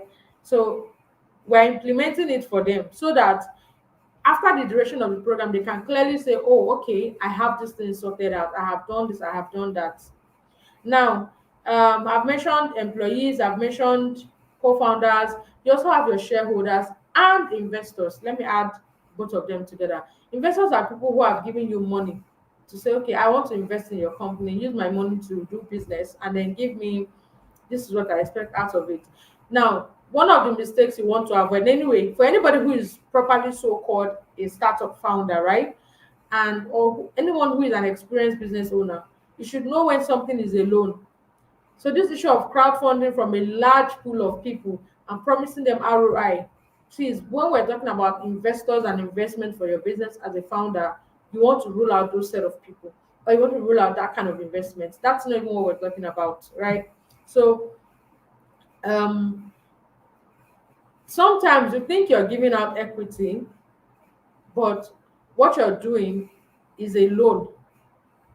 So you need to be able to identify what your investment needs are, what your money needs are, and how you're going to get the money. This conversation you must have had it with your team, with your co-founders from the beginning. Are we going to throw the part of raising money from an investor? Where do we find the investors? What percentage of the company shares are we going to give to investors? Then you want to be very careful when dealing with investors. And I would advise that you work with someone who has experience, a lawyer who has experience working with startups and investors, so that they can help you look at the investment document in case you're not the one who is preparing it. Maybe the investor has a lawyer and has sent his term sheet, which is a document that contains all the terms of the investment. You want to be sure that you pass that document to your own lawyer to do a review, so that there is no clause that is hidden that locks you in. You know, these days you've heard of people saying things like a founder was kicked out of his business, or the board fired the founder, the person who started the company. Is it possible to do that? Yes, it's possible. So you want to be sure that you're properly guided. If there is any element of payback at all, if you have to pay back whatever money a supposed investor invested in your company, if you have to pay back, it is not equity. Equity means that these investors are having a stake in the company. It means that they have vested interest. Now, the mere fact that your supposed employee or your financier is financing you as a debt and not an equity, it doesn't mean that they are not stakeholders. They are stakeholders. They have an interest in the company now, which is their money, right? And what they hope to get. So, but I'm saying that be clear on what kind of investment you want to take. Is it a loan? Is it equity? Because in my experience, I told you I've worked with startups at different stages and at different levels in different industries. Somebody will be in his mind, he thinks he's negotiating equity. Meanwhile, what he's actually talking about, or what he's referring to, or what the other person, the investor meant, is a payback, like a debt, a convertible note. So long as there is an element of payback, it is no longer equity. Equity means you're taking a stake. So you want to be sure that your relationship is properly managed. And for those kind of people, you want to have the right contract, your investment document. So there's no one single document that you can say, oh, this is the investment document. The investment document would include your term sheet, it would include your share purchase agreement, it would include your loan agreement if it is a loan. It would include different things, right? It would include different things that you can think of. So you want to be sure that the relationship with you and your co-founders, or your, I mean your shareholders or your investors, have been properly managed. Then you also want to look at your strategic partners. I talked about how you want to start a company or you want to start a pharmaceutical business, but you're not a pharmacist. But the requirement is that you must have a resident pharmacist on ground, or you must have a pharmacist as part of the directors of the company, and they must have significant share in the company. But you just know that you're the money bag, and you heard that, oh, pharmacy business is a lucrative business. Now, the people you're going to enter into that arrangement with, they are called strategic partners. So you want to have your own private contract between you and the strategic partner. And I'm just using pharmaceutical business as an example. You can relate it to any business. If there is any body or organization or party that is necessary to you fulfilling your responsibilities as a company, then you want to make sure that that arrangement is backed up by an actual contract. And so, as much as templates are good, I would prefer that you work with a lawyer, because sometimes these things require back-to-back reviews. So you prepare the document, you forward to the other person, the other party, they send to their lawyer, and then they forward to you. If you have gone online to download the document, how about when the reviews come? What would you do? Then you start running helter skelter. So, of which by then you must have made the mistakes. So, for your strategic partners, make sure that you've entered into the right contract with them. Make sure that, I'm trying to rush now. This is 9:43. Make sure you've entered into the right contract with them. Make sure that both of you are on the same page. In 2024, you cannot afford to do business the way you've been doing it before. I know a lot of you feel like, oh, it doesn't matter so long as nobody's saying anything. Making money is good, but while you're making that money, build a business that can outlive you. Put proper structures. With the right documents in place, you can actually have relationships that would span years, even with your strategic partners, even with your co-founders. And when anybody needs to leave, there is a reason for everything. When you leave, there is something that, okay, what happens if your co-founder leaves? There is a reason for everything that happens. You're not taken by surprise, because you have a solid legal foundation. You have all the structures on ground. You have everything on ground to keep you rolling. So these people are very important. And in fact, while considering the idea to start a company, you want to factor what the possible legal issues can be. Now, you can't be the only one thinking about that all the time when you should be building your business, which is why in 2024, one of your best strategy will be to work with a lawyer. Get a lawyer for your business. If you really know that you're building a business that you want to outlive you, you're building a company that you expect to grow, you're building a company that you can sell out, you want to be sure that you've done that. Young, are we out of time? Are we out of time? Almost, Abby. Right on it. Yeah.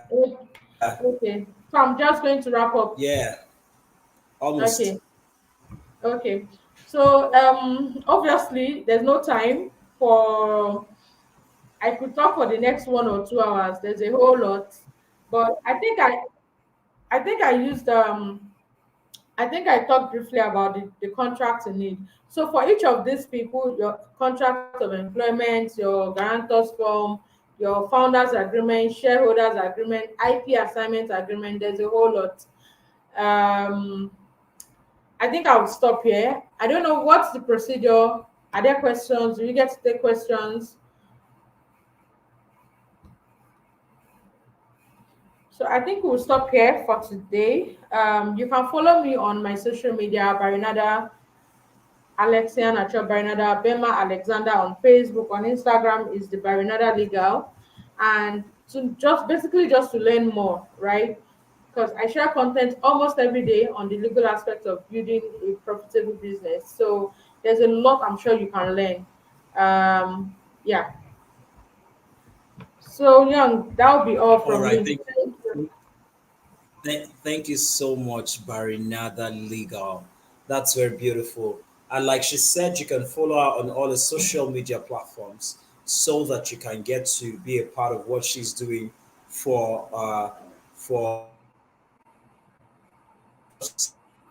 so she is popularly known as the startup lawyer. You want to link up with her and also get to, um, engage with her platform. And don't forget, Barinaada Liga will be live at the Redefining conference. So it's going to be an opportunity to meet up with her in person and also connect with her and get to be a part of some of the things she'll be doing because she will also be speaking live at the conference. So we look forward to seeing you live at the conference by another legal. It's going to be an Yeah, same amazing here. time. Thank you so Yeah. much for your session today. Thank you for all the insights that you shared today. We are grateful to have had you be a part of this. Vast Radiant Reality says awesome, really.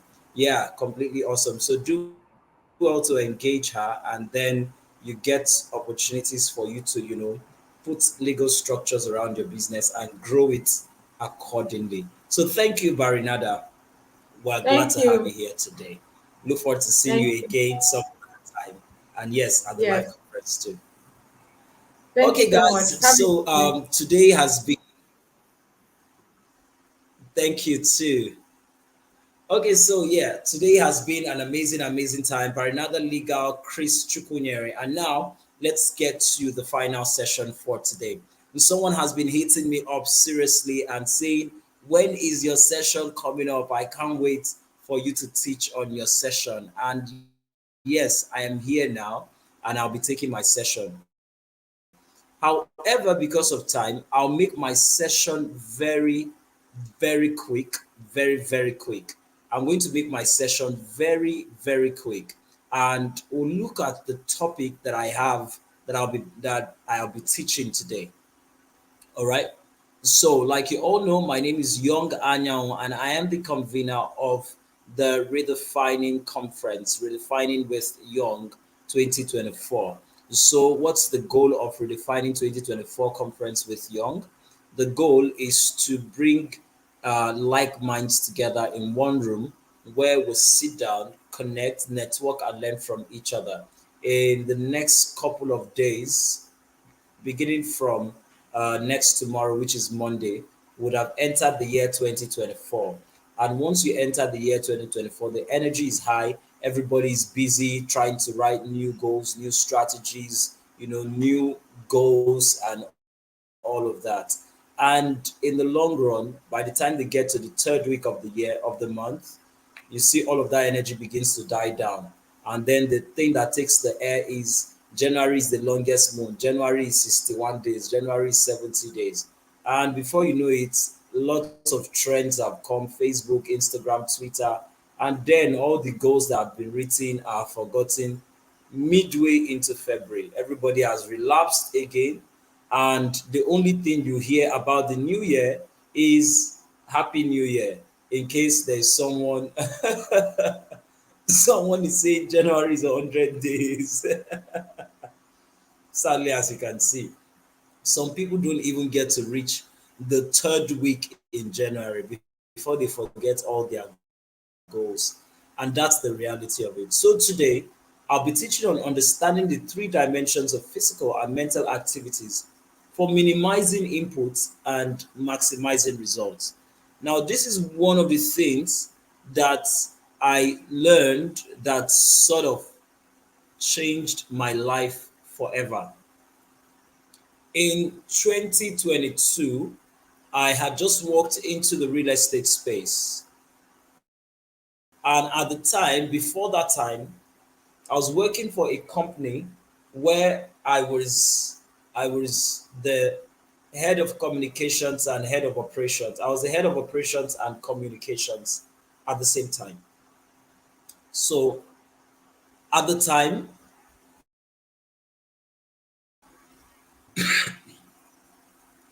excuse me, at the time, I I we were selling products um worth about 30K. So our premium product at the time was 30K. We had other products for 5,000, 10,000, 15,000. So when we were selling the products for 30K in 1 year, first year of operation between August 2021 and August 2022, August 2020, sorry, August, September, October, November, December. Okay. So between November 2020 to November 2022, we had done 10 million naira in sales for a product of 30,000 naira. When we did the maths, we saw that we had sold to over 300 people. So, including people who bought at 5,000, 15,000. No, not, I wasn't in real estate at the time. That was 2020, 2021. So 30,000 naira, and we had done 10 million naira in sales. 6th of January 2022, I joined real estate. I met my billionaire mentor, and when I met him, I was telling him of my exploits in the freelancing space and how we made 10 million naira in a year. Then my billionaire mentor asked me a question and he said, "Do you mean 10 million naira in a month or in a year?" At the time, I was very proud of 10 million naira in a year. I was very proud because I'd never done 1 million naira in sales at the time. I'd never done 1 million naira in sales at the time. I'd never done 2 million naira. I'd not done 100,000 naira in sales. So I just shot from that point to 10 million naira in sales. And it wasn't just me, right? It was the entire company. But I could say me because my boss at the time was into real estate, was into freelancing, and he wanted to start an academy in real estate. And I told him, I have all it takes to start the academy, so I'm going to run the academy for you while you focus on what you want to do, right? So I'm getting feedbacks in the comment section. Please go ahead, drop comments. I'm liking the comments. Abundance Patient says interesting. Henry Obi has been following and dropping comments. He asked 30K in real estate. So I like to know that you're following. Please use the comment section and let's engage all through the session. Thank you so much. Thank you so much, Henry Obi. He says, because of my impact. Thank you. Okay, right. So having said that, we got into, thank you, Baritule Bema. That's the sister of Barinaada Legal. Good to have you here too. Okay, so having said that, I got into the real estate space, and my mentor asked me, "Did you make 10 million naira in sales for 1 month or 1 year?" I said, "For 1 year." I was very proud. And then he laughed and said, "What if you make in 1 month what you made in 1 year in real estate?" And being the kind of person that I am, I love being challenged.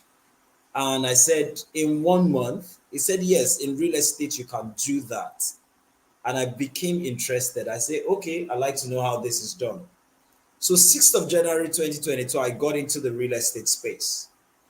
From 6th of January 2022 to February 17, 2022, I'd made my first sale in real estate, and it was a sale of 3.5 million, 2 plots, that is 7 million. And it dawned on me that, wait, you mean I could make a sale of 7 million naira within the space of a month, especially in an industry that I knew nothing about. I did not know anything about 500 square meter. I did not know the size of 1 plot of land. I didn't know anything in real estate. I mean, I didn't even know the difference between a C of O, deed of assignment, and any other form of document. I didn't know land measurements. I didn't know registration. I didn't know nothing. So I made my first sale in an industry that I knew nothing about. So it piqued my interest. And I began to study books on closing, began to study, and also continued to learn from my boss. Now, between January 6, 2022 to December 31st, 2022, I was able to hit 100 million naira in sales. And that was my target, which is me trying to prove to my boss that I could do 10 million naira per month. Even though I would have said 120 million, I sort of pegged in my head that at the end of the year, I want to do a round figure of 100 million naira in sales. At the end of the year 2022, I'd done 100 million naira in sales. I recall one of my clients, in fact, the first client who bought from me at 7 million naira at the beginning of the year was the person who ended my sales at the end of the year with over 50 million naira in sales. He bought over 5 acres of a particular property. And that was the light bulb for me. But there's something I want to show you. Now, when I did the maths, and I still have my spreadsheet, all the clients that I've ever sold to, I have them in a spreadsheet where I have their name, what they bought, the amount they bought, when they started paying, when they finished paying, everything. I have it in a spreadsheet. I did the maths and I checked my spreadsheet. The number of people who had bought from me in real estate that accumulated to 100 million naira in sales were not up to 15 people. That means I didn't make sales to up to 15 people. And I was like, wait, I didn't sell to up to 15 people and I made about 100 million naira in sales. But we sold to over 300 to 400 people. We sold to over 300 to 400 people before we could do 10 million naira in sales. Check the gap. So it means that in real estate, if I mistakenly sell to 20 to 30 people, that would have been mad. Yeah, exactly. I like the comments. That would have been crazy, right? Crazy, absolutely. So I began to learn that there are different dimensions of activities that gives you results faster in life, which is why I'm sharing the story. And as you can see, that is why my topic today says dimensions of physical, understanding the 3 dimensions of physical and mental activity for minimizing inputs and maximizing results. Compare the energy that would have been required for me to sell to 10 to 15 people, in order for me to sell to over 300 people in 1 year. Now, if I repeat that same energy in the next year for over 300 people, I most likely would do about 10 to 15 million. Or if I wanted to double my income or my sales for that year, I would have targeted about 600 to 1,000 sales. And that is a lot of energy only for me to do maybe 20 to 30 million naira in sales in the freelancing space. However, in the real estate space, if I wanted to do 1 billion naira in sales, all I needed to do was sell to about 100 people. Maybe not even up to 100 people, but I would have gotten 1 billion naira in sales with about 70 to 80 people. So if I could use the strategies I used in the freelancing space and sold to as much as 80 people in the real estate space, even at 1 million naira per sale, I still would have made 80 million naira in sale. Now listen, one of the things that people need to understand, the moment you just hear 100 million naira per say in sales, you think, oh, the person made 100 million naira. No, the person didn't make 100 million naira. Okay, but that's story for another day. I'm not sure I want to delve into that. Okay, but what it means is that the person made some good money and was able to take certain steps and do certain things, right?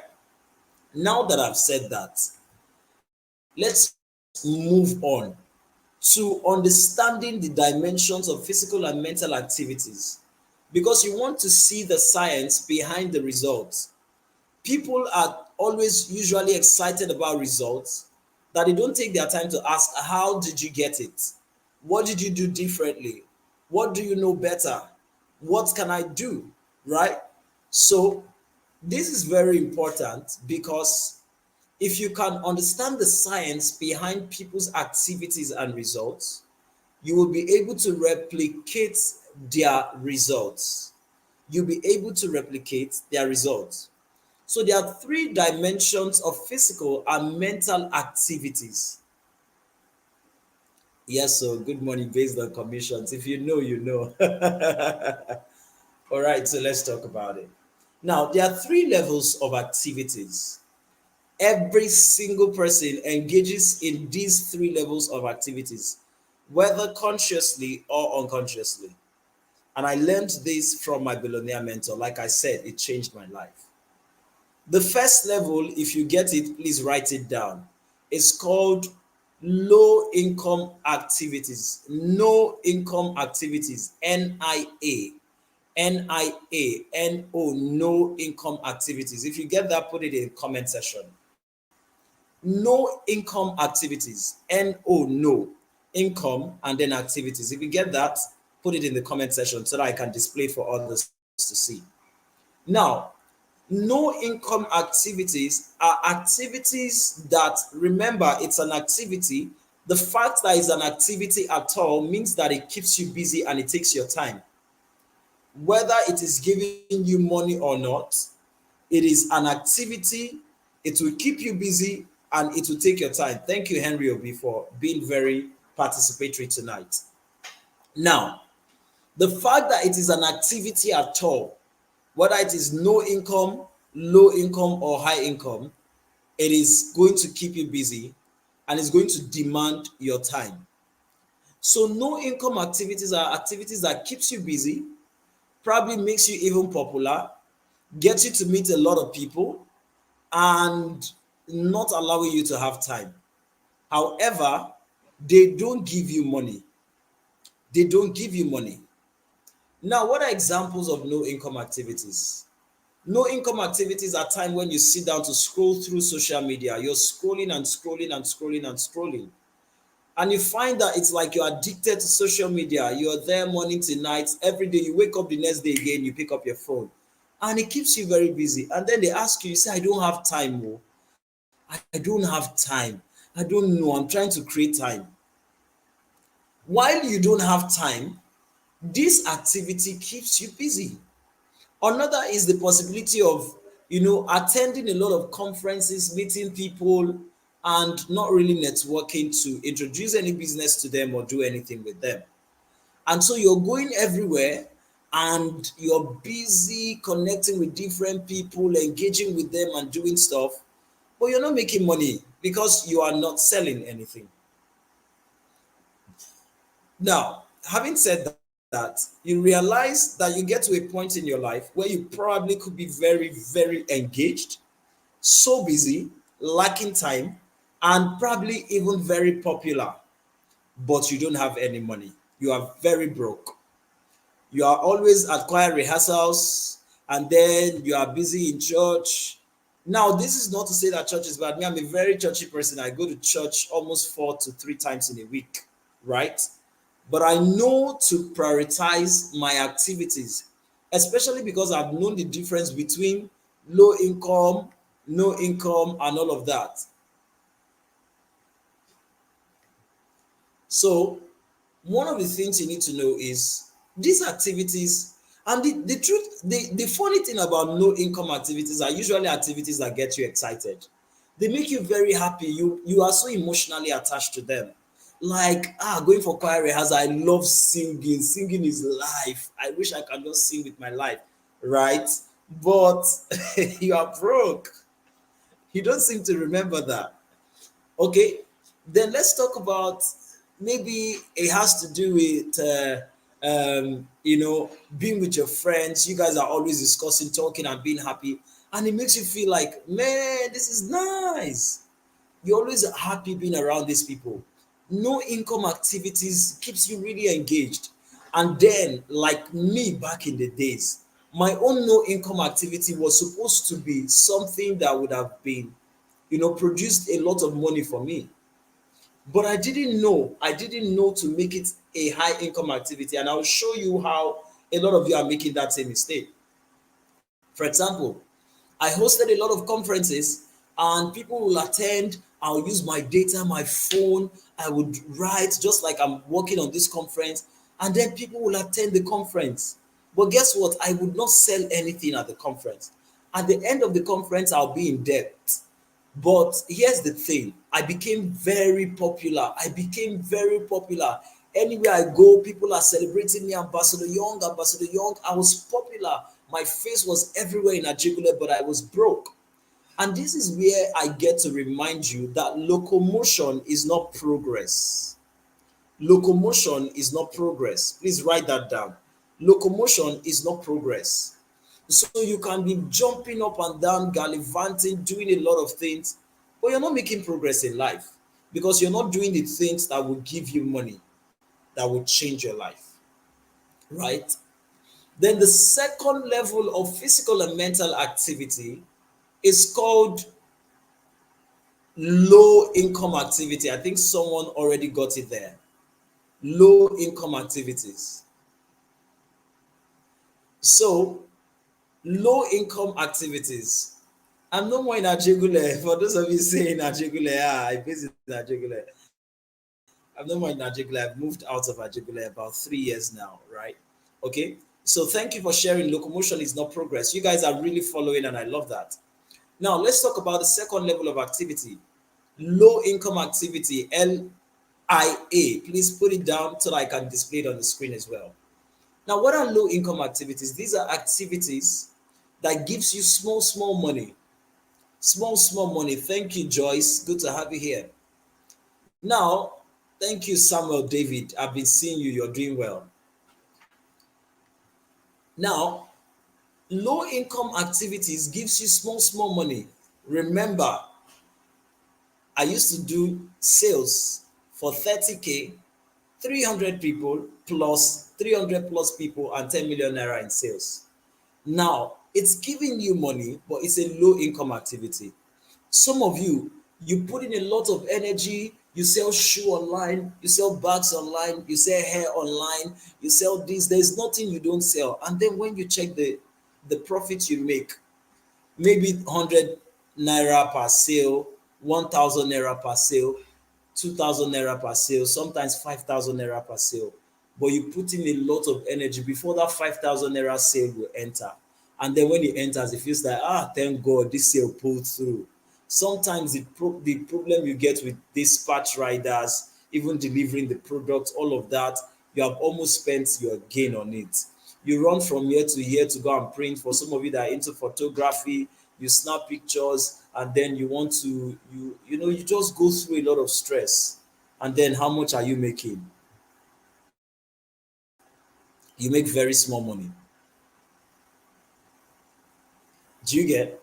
At the end of the day, you are asking yourself, where all these activities, all these things I'm doing, shaking the money, you are not. And that's the thing with low income activity. It puts you in the place that is called the sin of small money. The sin of small money is when you have need for money, but you don't have the money that you need. It puts you in the place where you can easily get into trouble for not having what you need to save yourself in the days of trouble. So when trouble shows up, you are stranded because you don't have what it takes. You don't have the money. I don't know why these comments are getting me tonight. Right? But see this. That's what low income activity does to you.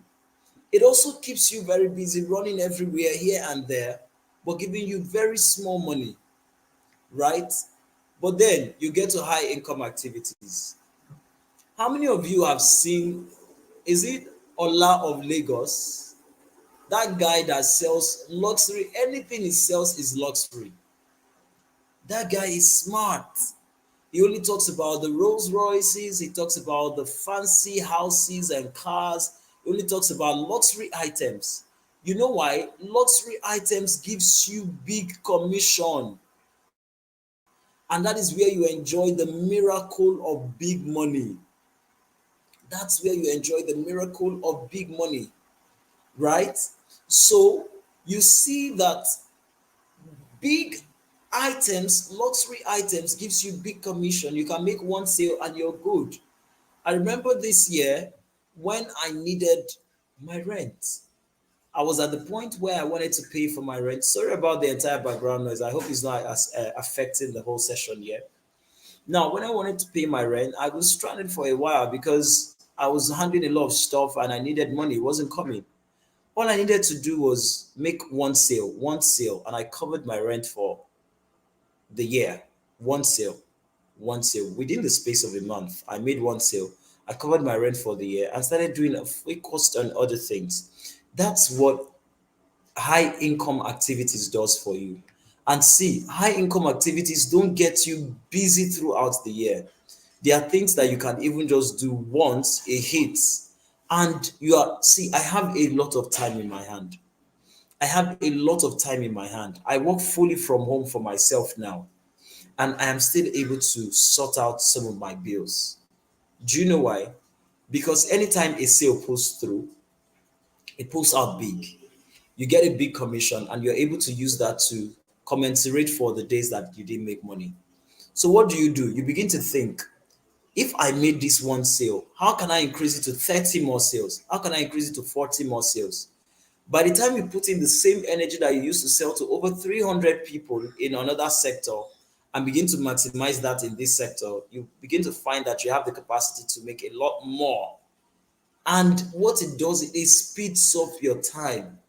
It speeds up your time, right? It speeds up your time. It gives you the ability to move fast in life. You can plan yourself. You can do stuff very quickly in life because you are leveraging what we call the miracle of big money. The miracle of big money allows you to buy assets early enough in life. The miracle of big money allows you to retire early as a young person. The miracle of big money allows you to not age fast. The miracle of big money allows you to enjoy life when others are struggling. The miracle of big money means that you have money that you don't even need. You have it. You don't need it. You have it. And listen, it is better to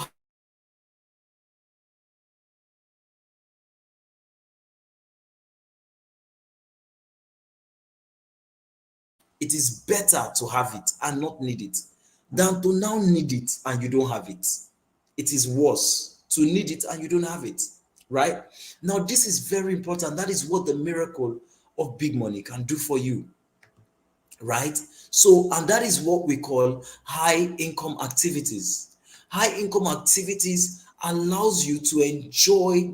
Oh, somebody's giving me Rema in this place, because when you have big money miracles, you can enjoy premium skincare routine. You know, with the old. That's beautiful, right? So, and that's the reality of it. Now, let's look at this in the mental space. Many people, many of you now have understood the three dimensions of activities in the physical. But have you also paid attention to what leads to that level of activities in your mind? Many times, people are not able to engage in high income activities because they don't even see themselves in that space. One of the challenges I meet with people every time I introduce them into the miracle of big money is they ask me, who will buy it from me? I don't know anybody that can buy it from you, because who will I sell the property to? I don't know anybody that can buy something of 1 million. The truth is, you end up rating everybody in your contact list according to your level and your pocket. At the time when I made my first 7 million naira in sales, I'd never seen 700K in my account as my money, except the time when I rented my house first. I know that, okay, I rented my house. And guess what? It was miracle money. Somebody helped me. Somehow, God just used someone to help me. And I gathered about 1 million plus and I got my house. Aside that time, I didn't have that kind of money. In fact, at that time, I didn't have that kind of money. I was broke. My hope was by salary. And this was in 2022. So when I made the sale of 7 million naira, I didn't have that kind of money. I didn't even know that I had that kind of contact. How did it happen? What happened was very simple.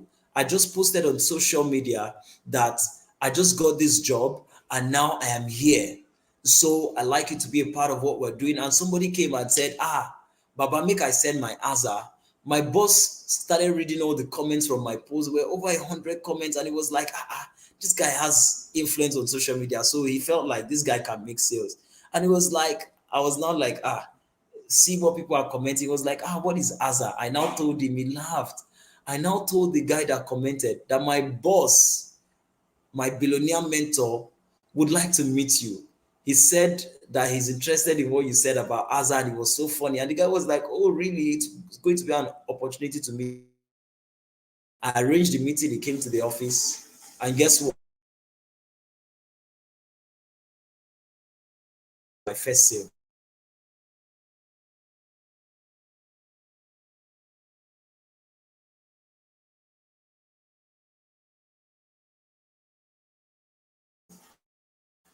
I didn't have the idea that it was going to turn into a sale of it. You don't know who is watching.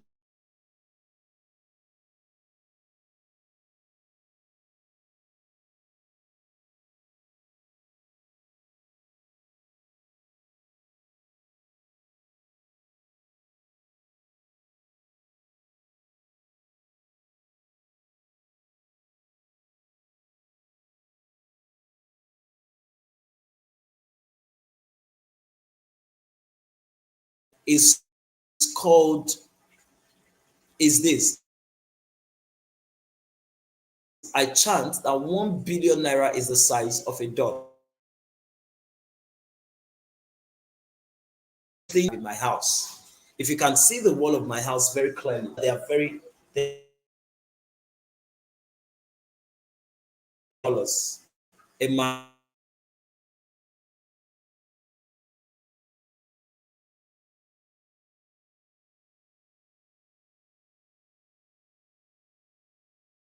1 billion naira is the size of a dot.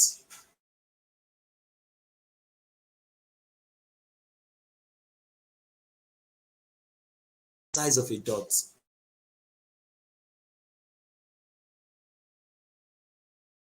Scarcity. There is nothing like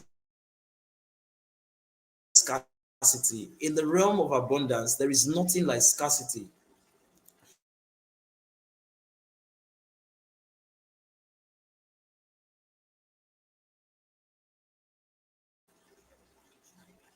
Abundance.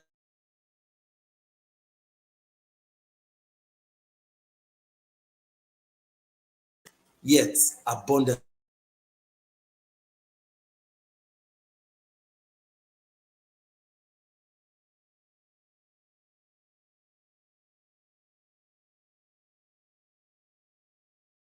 Get enough water that will satisfy your taste, your thirst, and yet there will still be bountiful abundance in the ocean.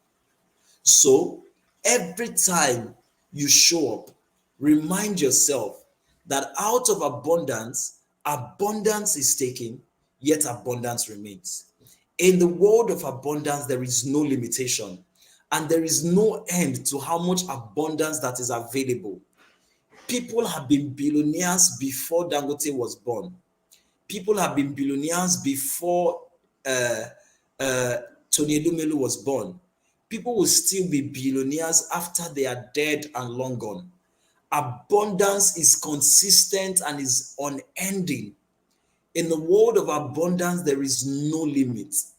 It was why when I wanted to get my house, I made sure to get a house that is very spacious. My bedroom is like a football pitch, it's big. It's just extraordinarily spacious. This is one corner, just one corner of my bedroom that I used as my office space. The rest, abundance of space is there. Now, why am I sharing this? It's not because I have money. No. It's a mindset. At the time when I was looking for the house, I didn't have any money. I didn't even have a job. My sister said I was crazy.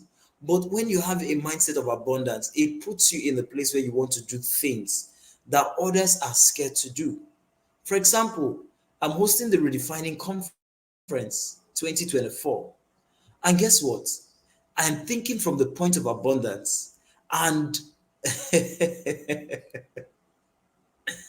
Oh God of mercy. This comment session today is really killing me. Right? So I'm hosting, let me highlight some of the comments. Yes, out of abundance, abundance is taken, yet abundance remains, right?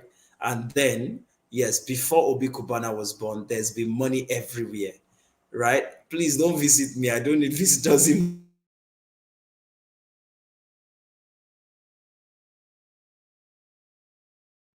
talking, hosting the Redefining conference. The Redefining conference is a major jump for me. See the caliber of people that I'm bringing on board. Jamie Pedro, Atikbeju Jayoba, Chief Michael Urobosa, Bishop Matthew Omodiagwe, Esther Ijewere, Tade Cash. Now, it took me a lot to bring these people together. But why am I bringing them together? I want to show people their ability to connect with other people, because one of the activities of high income activity or people who do high income is that you have to connect with people at the level of thought that you're trying to connect with, right? At the level of thoughts that you want to connect with.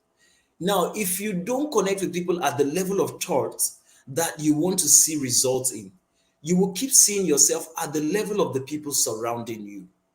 So, Redefining Conference is an opportunity for you to come out and say, I am also connecting with people in the realm of the abundance that I'm seeking for myself, that I am aiming for. Now, when you hear some of these people speak and they begin to talk about turnover in hundreds of millions, it will open up a tap in your mind. It will remove a lead in your senses that will make you to begin to see certain things.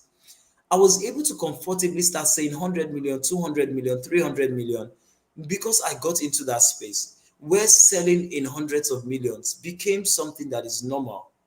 I mean, before my own eyes, I saw one of my colleagues made a sale of 800 million in the space of 4 months. Why? He was selling a product of about 50 million naira and the commission rate was 10%. At the time, it was a land in Magodo that was selling at 50 million naira per plot.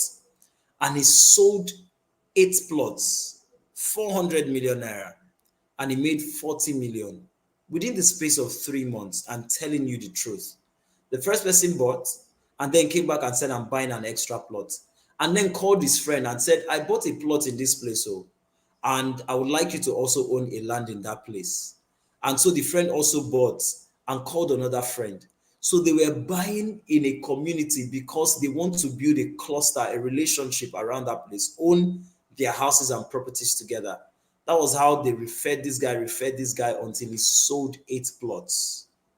And 8 plots comfortably at 400 million and he made 40 million. Now, if someone has done that in my eyes, I am challenged to say I can do 1 billion naira in sales because it's possible and I've seen it, right? Now, if you don't understand this, what will happen is that you will stay in the midst of mediocres. You will speak mediocre language and you will be small all your life, right? So you need to get to that place where you connect with the right people. For someone like Jamie Pedro, who's based in Canada and will be coming to Nigeria, he'll be teaching on leading from within, navigating change with confidence, and cultivating presence. And then you have Adekweju Jayoba, Obama Washington Fellow and founder Mothers Delivery Kit. Imagine connecting with this kind of person. The same person, I think I wish I had the video of Obama speaking about her directly from the White House. She was at the White House.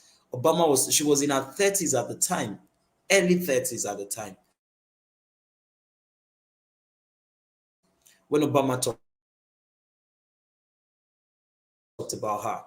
And then these are the kind of people who have built industries that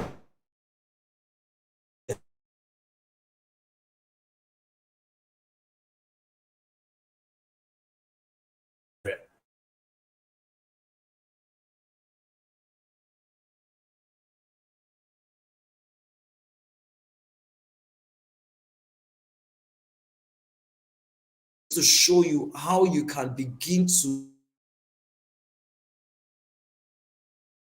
see why a lot of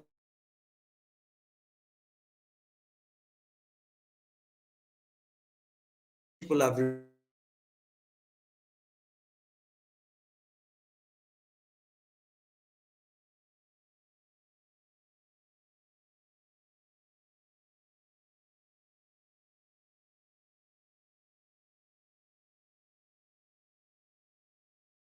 going to speak, and then my billionaire mentor Tade Cash. Then we have our panelists.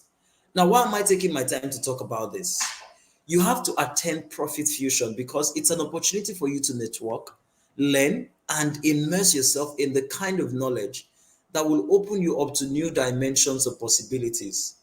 These guys are doing amazing stuff. Guess what? I tell myself every now and again, none of these people have 10 heads, none of them. And because they have one head like me, I will do everything possible to be more and beyond what they are. So these are the kind of atmospheres that charges you up for the year. Now, guess what? Even amazingly, we have taken our time to shift the conference further. If you check the flyer, you see that the original date is January 6, 2024. But now we've shifted the conference to February 24, which is just 2 days from my birthday. 2 days from my birthday. So February 24, 2024. In February, we'll be converging together at the Profit Fusion. And guess what we'll be doing at the Profit Fusion? We'll be networking, we'll be learning, and it will be an immersive time of asking questions directly to all the speakers live on stage. So you want to be a part of Profit Fusion and engage in this program. Now, this is going to help you maximize your life and opportunity. But guess what? It's a ticketed event. So we did not do the event to be free. Why is it not free? A lot of people have asked me, why don't you want it to be free? Not because I want to make money.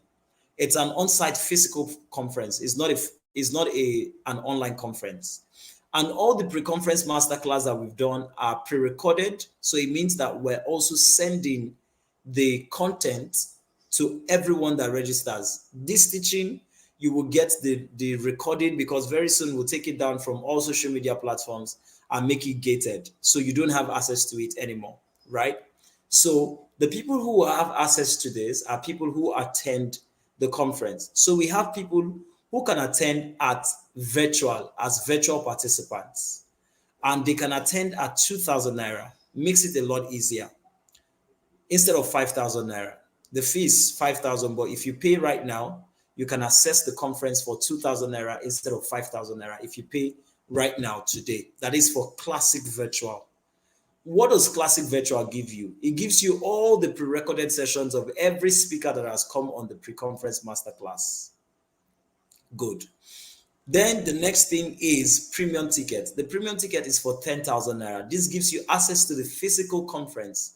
You get a ticket in your hand, and the ticket allows you to access the main conference. Now, you also get a copy of my book, Beyond the Classroom, the digital copy of my book, Beyond the Classroom. You get opportunity to network with other people in the conference and also ask questions. Then you get conference materials, jotter and pen branded conference materials. That is for 5,000 naira. Then you also go ahead to get the early ticket. The early ticket is for people who want to be at the VIP session. You get exclusive access to the speakers. You get front row seats. You get a hard copy of my book, Beyond the Classroom. You get a hard copy of my book, Beyond the Classroom. Now, the hard copy of my book entails my story, how I was able to, get my life moving from being ejected from the university after 4 years of study, surviving suicidal thoughts and taking my life in my hand. Now, you get a hard copy of this book. You get to also sit with the speakers. And not just that, you also get access to lunch tickets where we have a round table with all the people in the VIP session and the speakers eating together during the lunch break. So instead of 30,000, you get that for 20,000 naira.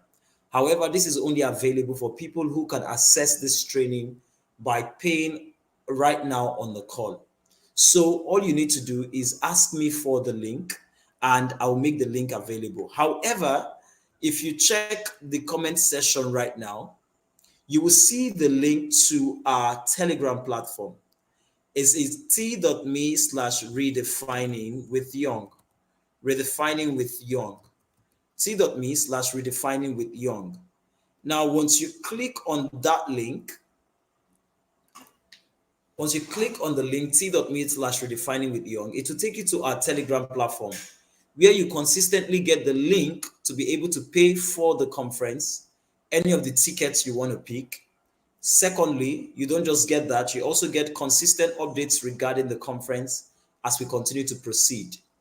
Beyond that, you also get opportunity to also start networking with some of the people who have also started signing up for the conference, because that is also a classroom or a community for you. So don't let your 2024 be the same as 2023 and the years before that. So here's your opportunity. Grab a ticket. And yes, if you have a society, for example, some of you have youth societies, youth group, youth organizations, and you want to be part of it in groups, we have also made group tickets available. So you can come together as a team. In fact, if you're able to get a team of over 50 to 100 people, we're willing to provide buses for you. Even though you are paid for your tickets, we can still provide buses for you. Why are we doing this? We want people to access this training. And the reason why we want you to pay is because we want to have a selected people, not just open to every Tom, Dick, and Harry. We want it to be open to only people who are forward-thinking visionaries, who are community-driven leaders, who are thought leaders that want to take their life in their hand, who are willing to part with something to gain maximum value in 2024. So that's why it's not a free event and open to everyone. The capacity of speakers that we're still speaking to and will be unveiling in the next couple of weeks is going to blow your mind. So this is your opportunity to be a part of this conference, and let's do the amazing things we want to do in 2024. Okay, so for group tickets, we have 20,000 naira for 5 people. That means we slash the price to 4,000 naira completely. And that makes it very easily accessible. 5 people come together, do 20,000 naira, and they can access the event. We also went ahead to do it for 10 people.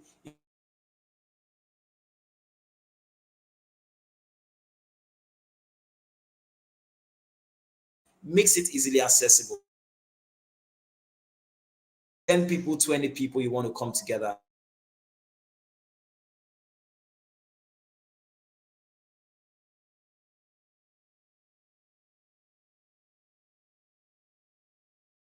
How many of you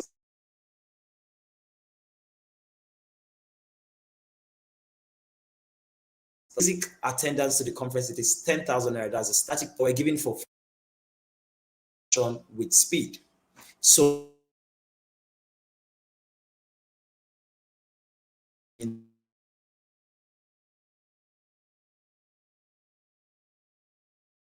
this, remember,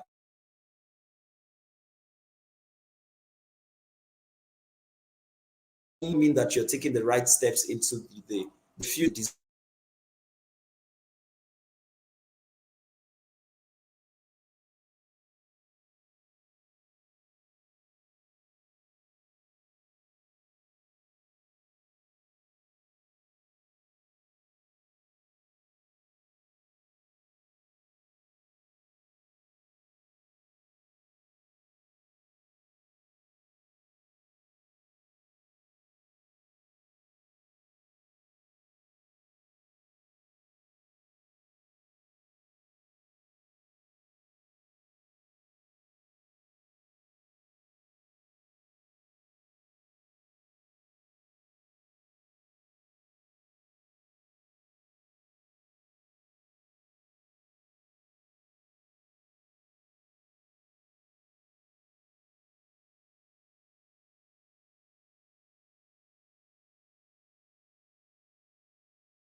I believe that this has been really helpful to a lot of you.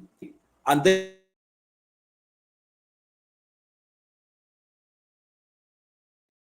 move towards the conference. So watch out for coming, and they'll be fully packed. Be an amazing session. So I look forward to seeing you at the Redefining Conference 2024. This is not one conference you want to miss for any reason. Have a wonderful, wonderful evening. If you have questions, please drop them in the comment section. I'll be looking out for your questions. You can reach out to me. Or of course, you can join our Telegram group,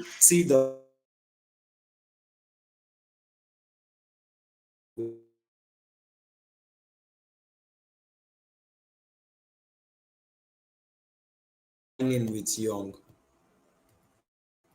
and that would bring you to our Telegram channel. All right, get more details concerning the conference, t.me/redefining with Young. I look forward to connecting with you, and let's do amazing things together. All right, see you in the Telegram community. Have a wonderful, wonderful evening. Thank you for joining me. Get ready for an event like no other. Introducing the Redefining 2024 with Young. Happening live at the KSCC Prayer Dome, Ikeja, Lagos on Saturday, the 6th of January 2024. Time, 10 a.m. Theme, Profit Fusion, Igniting Growth for Accelerated Wealth. Don't miss out on the chance to get deep insights from global speakers and industry leaders. Connect with high net worth individuals who share your drive for financial success and redefine your path to success for your business and career. Join us for a day that will shape your future.